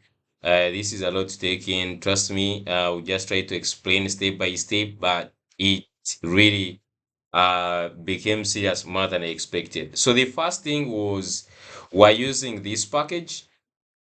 So this package literally just like really didn't work for us. We tried to hustle with it all around, up and down, including cloud. I couldn't configure this. So after troubleshooting it, running to generate this schema for, and it wasn't working. You can remember this script we had here, this one, generate schema, and it wasn't just like rerunning and generating all the schemas. I was like, this can't be complicated to this. So I just went on Google and searched something like, let me see if they can just like, yeah, I just searched this, converting Prisma schema to JSON. That's what I searched. Okay, as like there must be a way of converting Prisma schema direct to JSON. So after searching this, they suggested this. You can see here, Prisma JSON schema generator. Actually, it turns out it works. So I just went to this one. Now this one introduces a whole new thing. So you can see the first step I had to do was to go ahead and install this. So just go ahead and also install this. Okay, so the first step is to install that, and I think I still have this command here on this. I couldn't do it on the screen. I was not so sure if it will work for sure. After trying out like for so many things, I wasn't very sure. So you can see that I installed this npm install save dev prisma json schema generator, and this is the command here, this one. Okay, so go ahead and install that. Step number 2, you can see here they say add the generator to the schema. So how this one works, it actually transforms your Prisma directory into a schema. Okay, sorry, the Prisma schema into a JSON file. So this one does it direct. It does not need TypeScript in between. So this one does it direct, transform the Prisma directory into this. So now when you do that, you just go ahead and do this. You just go ahead and add this, and I just did that. Okay, you can just do this. So just come to the schema and you can see I added this. Okay, you see there is only one generator right now, the client. I added the second generator, which is JSON schema, and this is gotten from here. And you can see you can specify the output, and that's what exactly I did. I specified the output. You can see output file. Okay, they have even other options. Tip relation scalar feed true. I don't know what these others do. Include required fields, persistent origin type, force any of true. So I think they just they explain them here. Okay, so I didn't put those ones. I simply put these two. And you can say have provider, which is this one. And then the output, I put it in source generated. So you don't need to create this file to create this one by itself, but I just put here something like this. Okay, so after doing this, then they tell you what to do here. Scroll down. Step number 3 is to run Prisma generate. Okay, so I just went ahead and ran that. The npx Prisma generate. So you can see that. Where is it? So when you run npx Prisma generate, of which I did, let me scroll up here. You can see after installing it here and setting those ones, I went and ran npx Prisma generate, and you can see it generated the JSON, the files here. Okay, and that's the only thing you need to do at that point. So if you just go back now, in this one, JSON, it will create this file called JSON schema. You will see that you have all these definitions now. And this one takes like 1 second to generate it. It's not just like it's going to take some time. So it generates all these, and I will just update in the documentation. So don't worry. But of course, I just want to just show you here. So it generates all of them, all the models I have. It went ahead and generated this. Okay, so if you just go inside, for instance, a user here, you will see it has all the properties. Now the problem actually was interfaced when it comes to reference, for instance, if you continue going down, you will see that it has shops, and shops is type of array, and the items is referencing it to definitions shop. Okay, so of course, for us, we are going to modify this in the future. So after doing that, you need to create one more file. So I went ahead and created this one file. And by the way, this did not take just like 1 second like to fix it. I kept on iterating to reach these conclusions. So in other words, this model Prisma type, it is now useless. We do not need this. Okay, this file we just did in the models, we don't need this. Okay, so I will just go ahead and delete this. We don't actually need it. Avoid confusion. So I created within this folder of generated, I went ahead and created another file called schema utils. or schema utilities, and this was to modify this JSON a little bit.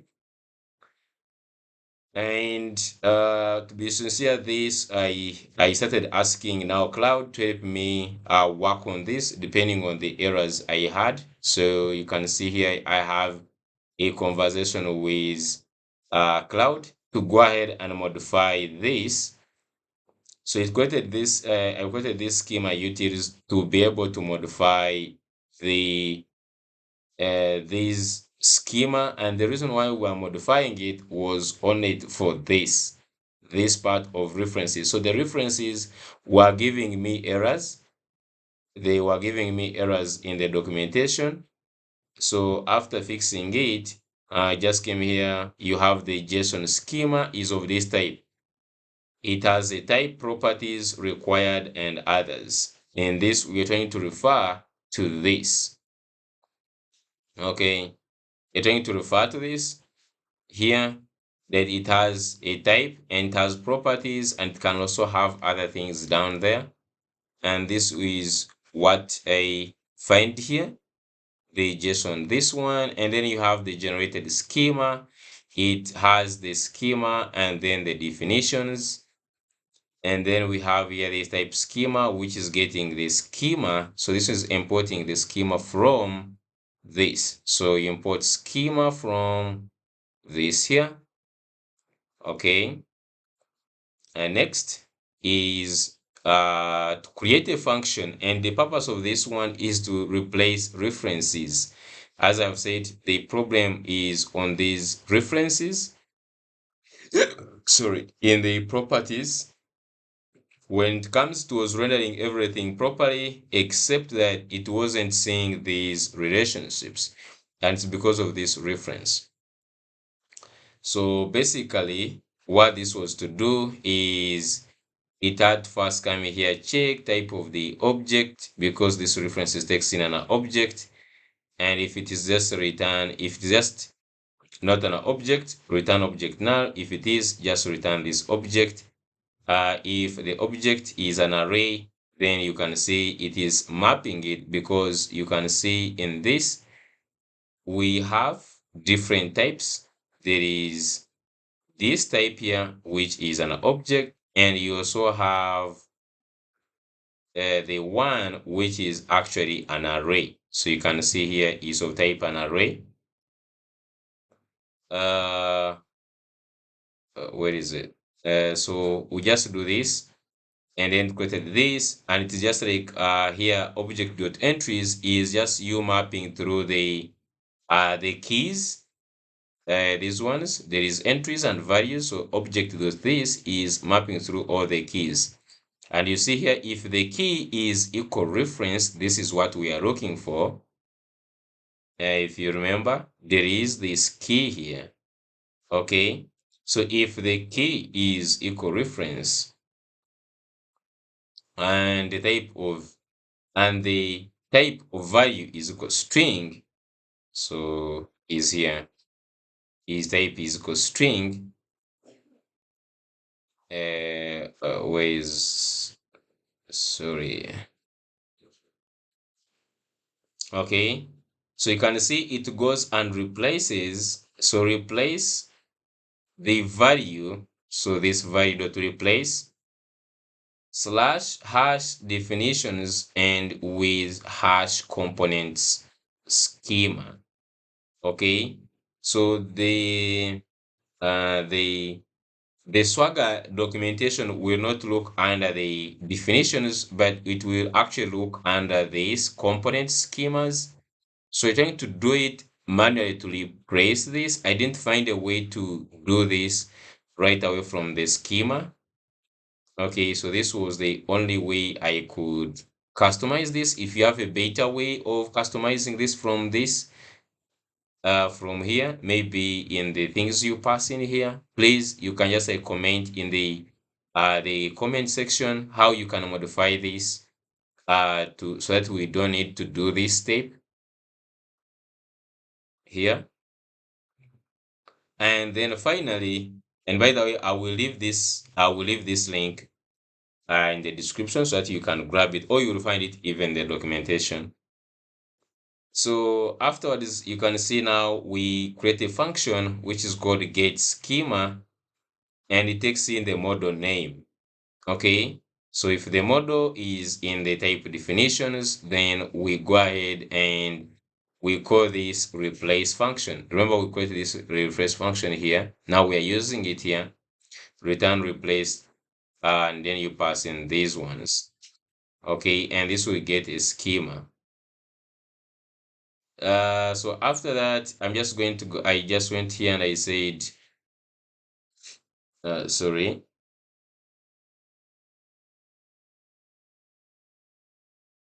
I went ahead and just went here and replaced all this. I just say const or schemas is equal replace and then typed a definitions dot schema, and I just got this. I'm not so sure why are we doing the get schema function. Oh, okay, this one is this one will be helping if you want to get only one schema. For instance, you want to get the user schema only, you can just use this get schema.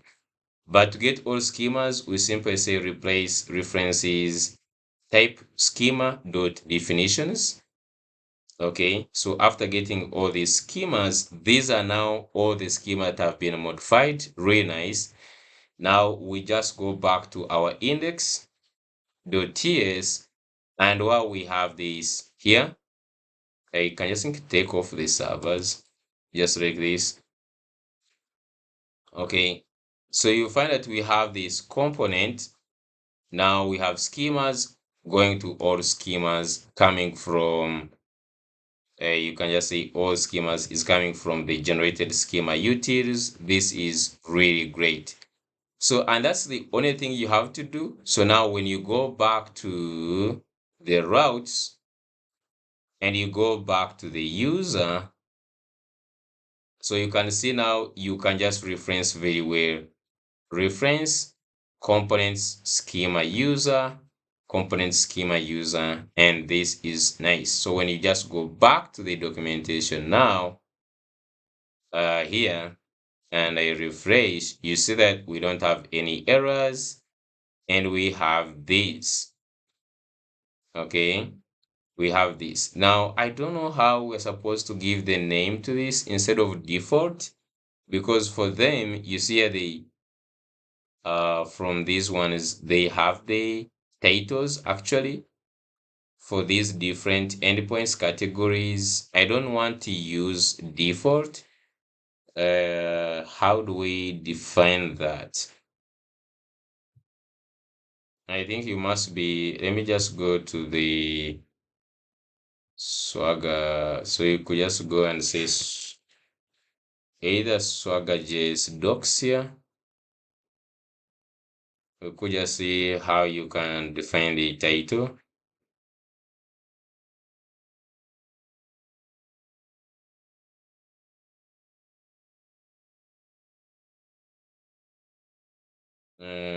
Some there is no other things I can put.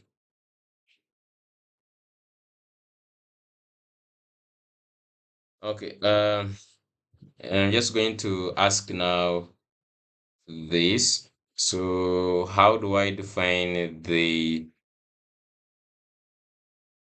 I'm just going to say here on top it. I'm just going to say in this. How do I give titles of the models? I'm just going to go and ask this. On the Swagger UI, it's showing the title of the model as default. How do I customize it to something like users? Okay, let's just see if we can customize it.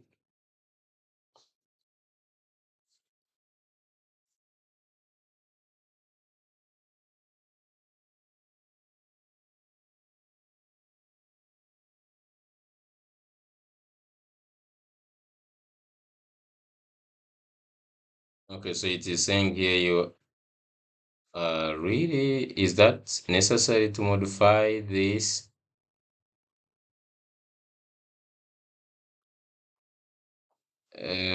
Wait and see. I'm not so sure if it understood what I wanted.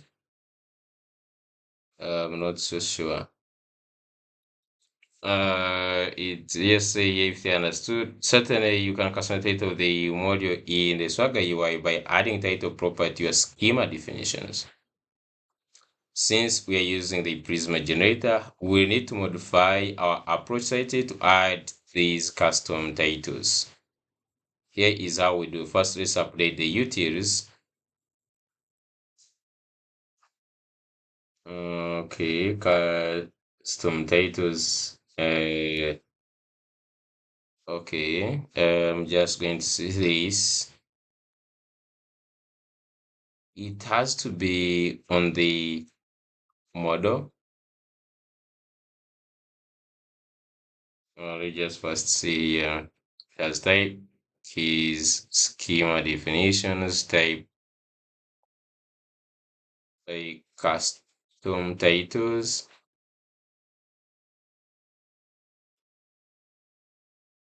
add. Oh, so it is saying like you have to add custom titles for other models. So function replace so this remains,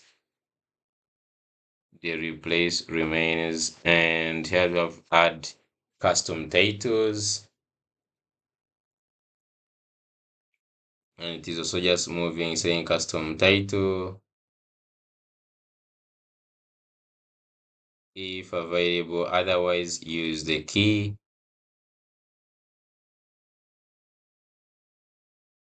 Okay, I'm not so sure. I'm not so sure if now we need to do this. Okay, just go and see this in this here. I thought you would just like put it in the route configuration, but it seems like here you cannot specify it. Okay, so it's okay. Let's just go ahead and try to see if I can update that. So here in this remains the same. And then here we just need to bring in some things like the custom titles. We're just going to first copy these custom titles, go back to the okay, let's just go back here, and on top here we can just add our custom titles. Okay, and then now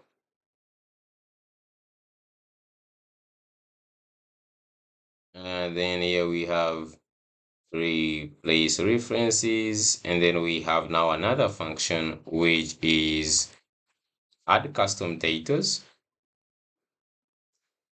I'm just going to go here after this function.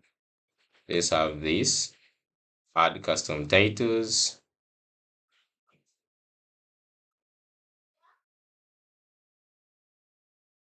and then there is this one get export function get schema.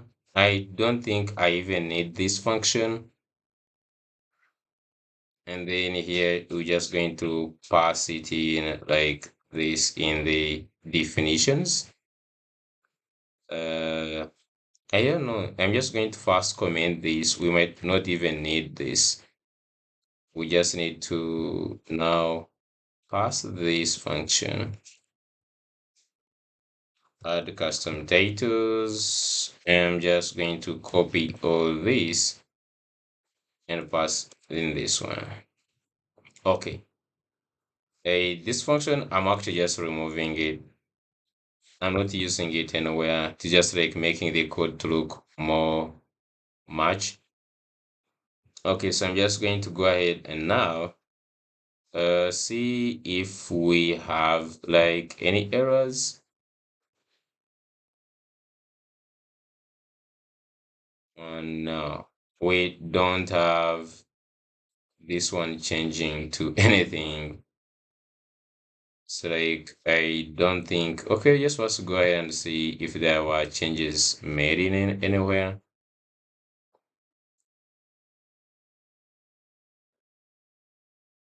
Mm, first wait, like I don't know where is this even. Add custom titles is getting this and is adding this. Okay, I think that's all we need to do.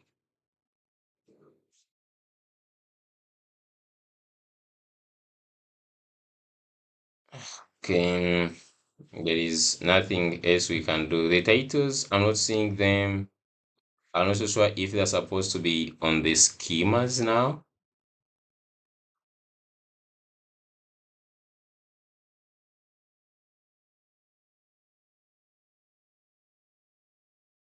Okay.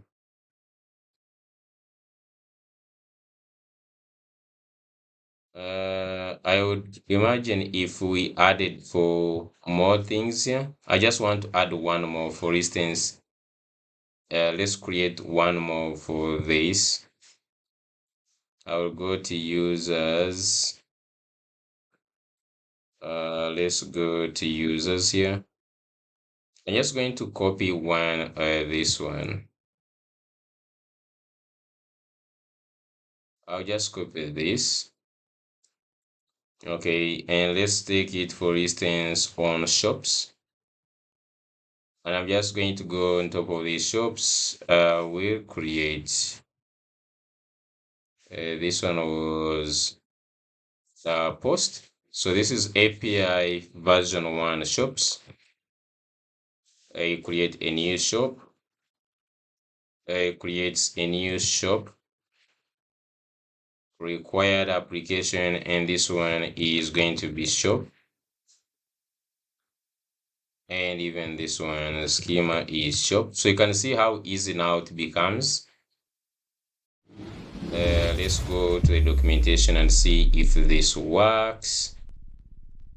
Okay, so you can see now we have these shops added here. Oh, okay.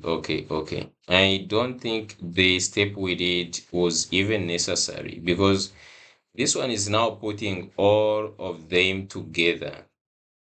Okay, it's putting all of them together just like this. So instead, would want to separate them like this. Okay, would want to separate them like this. So I'm just going to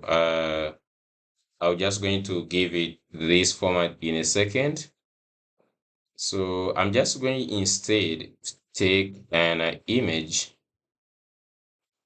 just to do this here. I'm just going to take this image and give it cloud. So you're just going to use snipping tool, and just like this. Okay. So I'm just going to copy this and just go here and say that I want the documentation to be of this format. Format, the word format, where the where each models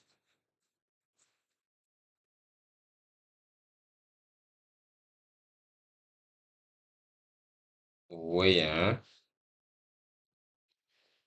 endpoints are categorized under their models. Okay, let's just see if this changes something because I don't know.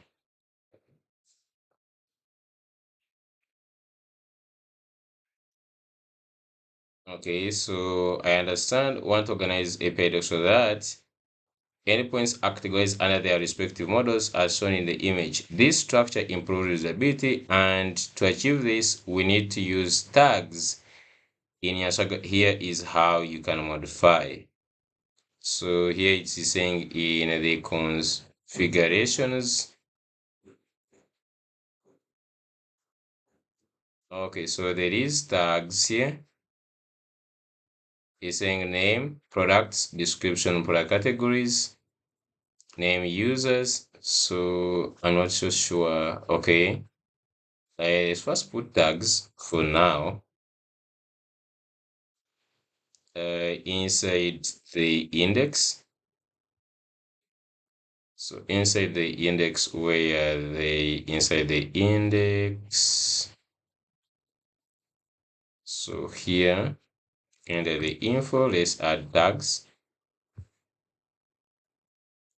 Okay. Now let's update the route to use these tags. So this is how you use tags. So for instance, you have the products gate, content, schema. So where do you use the tags?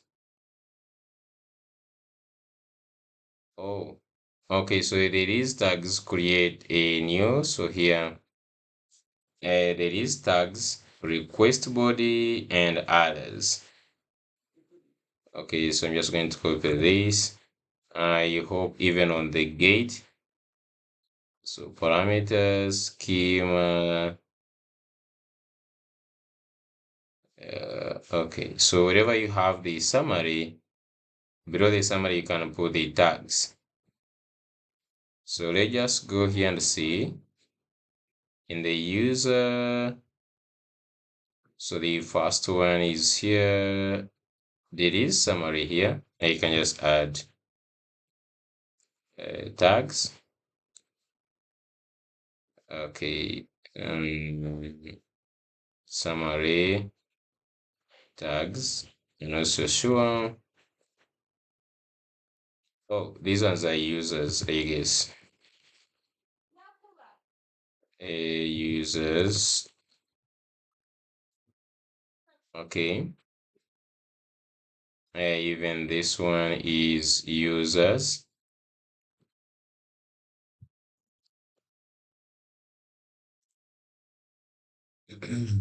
Okay, let's just go and see if this actually produces any difference in our docs. Yeah, so you can see actually it has done it. It has this, and you can see the users added this under the users. So actually we didn't need to have this modify our file in the first place. So go back here. So we don't need any other thing here. We don't need this. In fact, just going to return back to this, remove this, and also remove this function here. There is no need of this function. Okay, there is no need of this. So the file is as small as this. We have only one function and this one, as simple as that. This should work still. Okay, so you can see this is really nice. We can just organize them like this, and then the schemas goes down. Okay. I think with that, I'm just going to go ahead and add some more for different So just how you just do this, we'll be going, for instance, on the shop, you add that, you add this. So just copy, for instance, this one. Let's go, for instance, the one of create, that is the create. Okay, copy this. Let's go to shop. So for instance, here we have the shop. Okay. And here you can of course add the tags. Okay, you can say, you say tags, and this is equal to shops, I believe, just like this.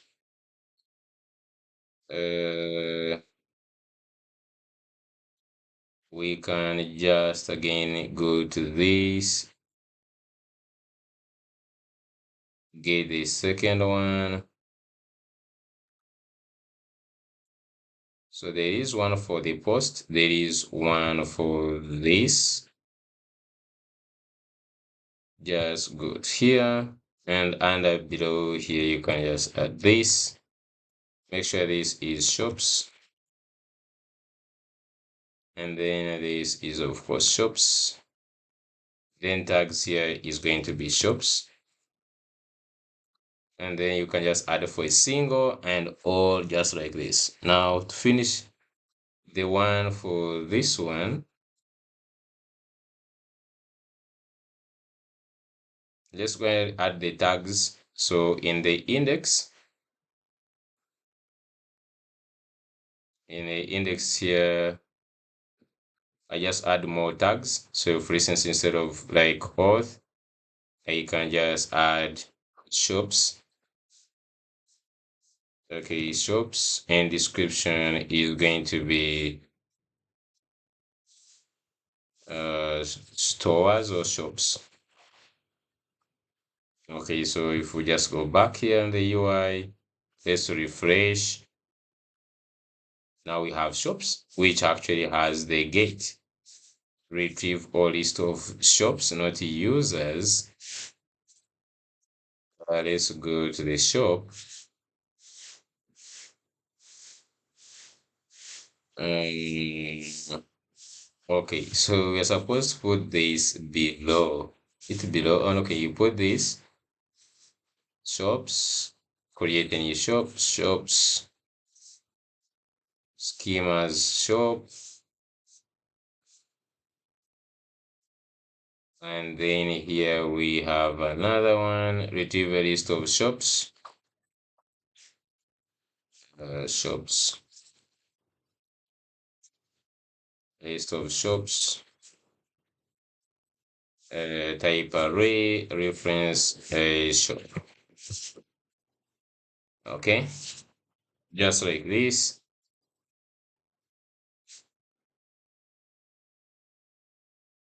I'm just going to go ahead and refresh. I don't know why we're having only one, which is actually gate shops. Now we don't have the post. The post is not working. Let me just go here.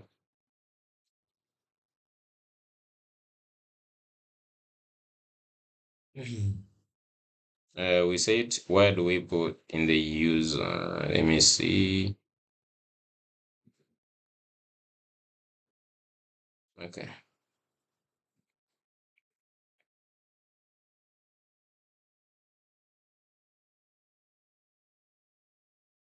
Is a post.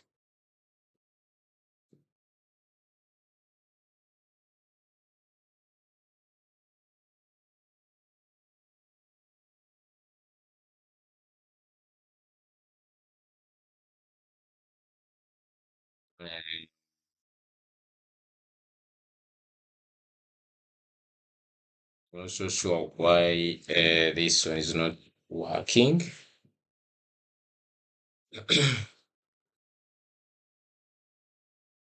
Create a new shop, tags shops. Let's look at the tags.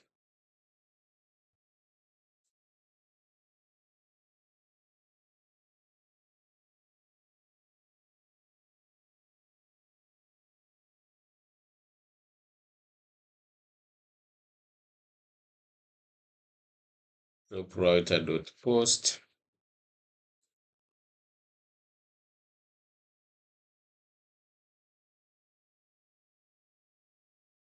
I'm not so sure why.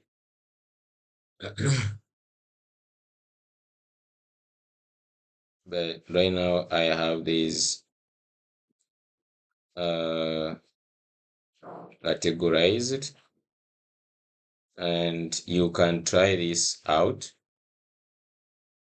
That's the nice thing, that you have all these. For instance, the store shop. The shop has products, and you can see even the products, they give you this. The product has a unit. And if we just went here and to say try it out, execute, and it has here this one card, the request, and it has the data. Okay, so this is really, really nice. Really nice. Okay, and I think down here it shows you the response headers. Okay, this is really nice, and the yeah. So I hope in all this you have understood, or you have learned how to document your API documentation. Okay, at least we have gone through so many things, and the most important, I will give you this sample of code snippets so that you can easily implement this in your code. Like most especially like this, I can provide this file here. So I will just give you some files you can use really at the end. Okay, I will leave a link to some of these files. I'll not give you the whole project, but I will give you what is most important. In fact, I will just update these in the documentation so that it can be helpful to you to do it. So thank you so much for watching this with me, this episode. I will see you in the next video.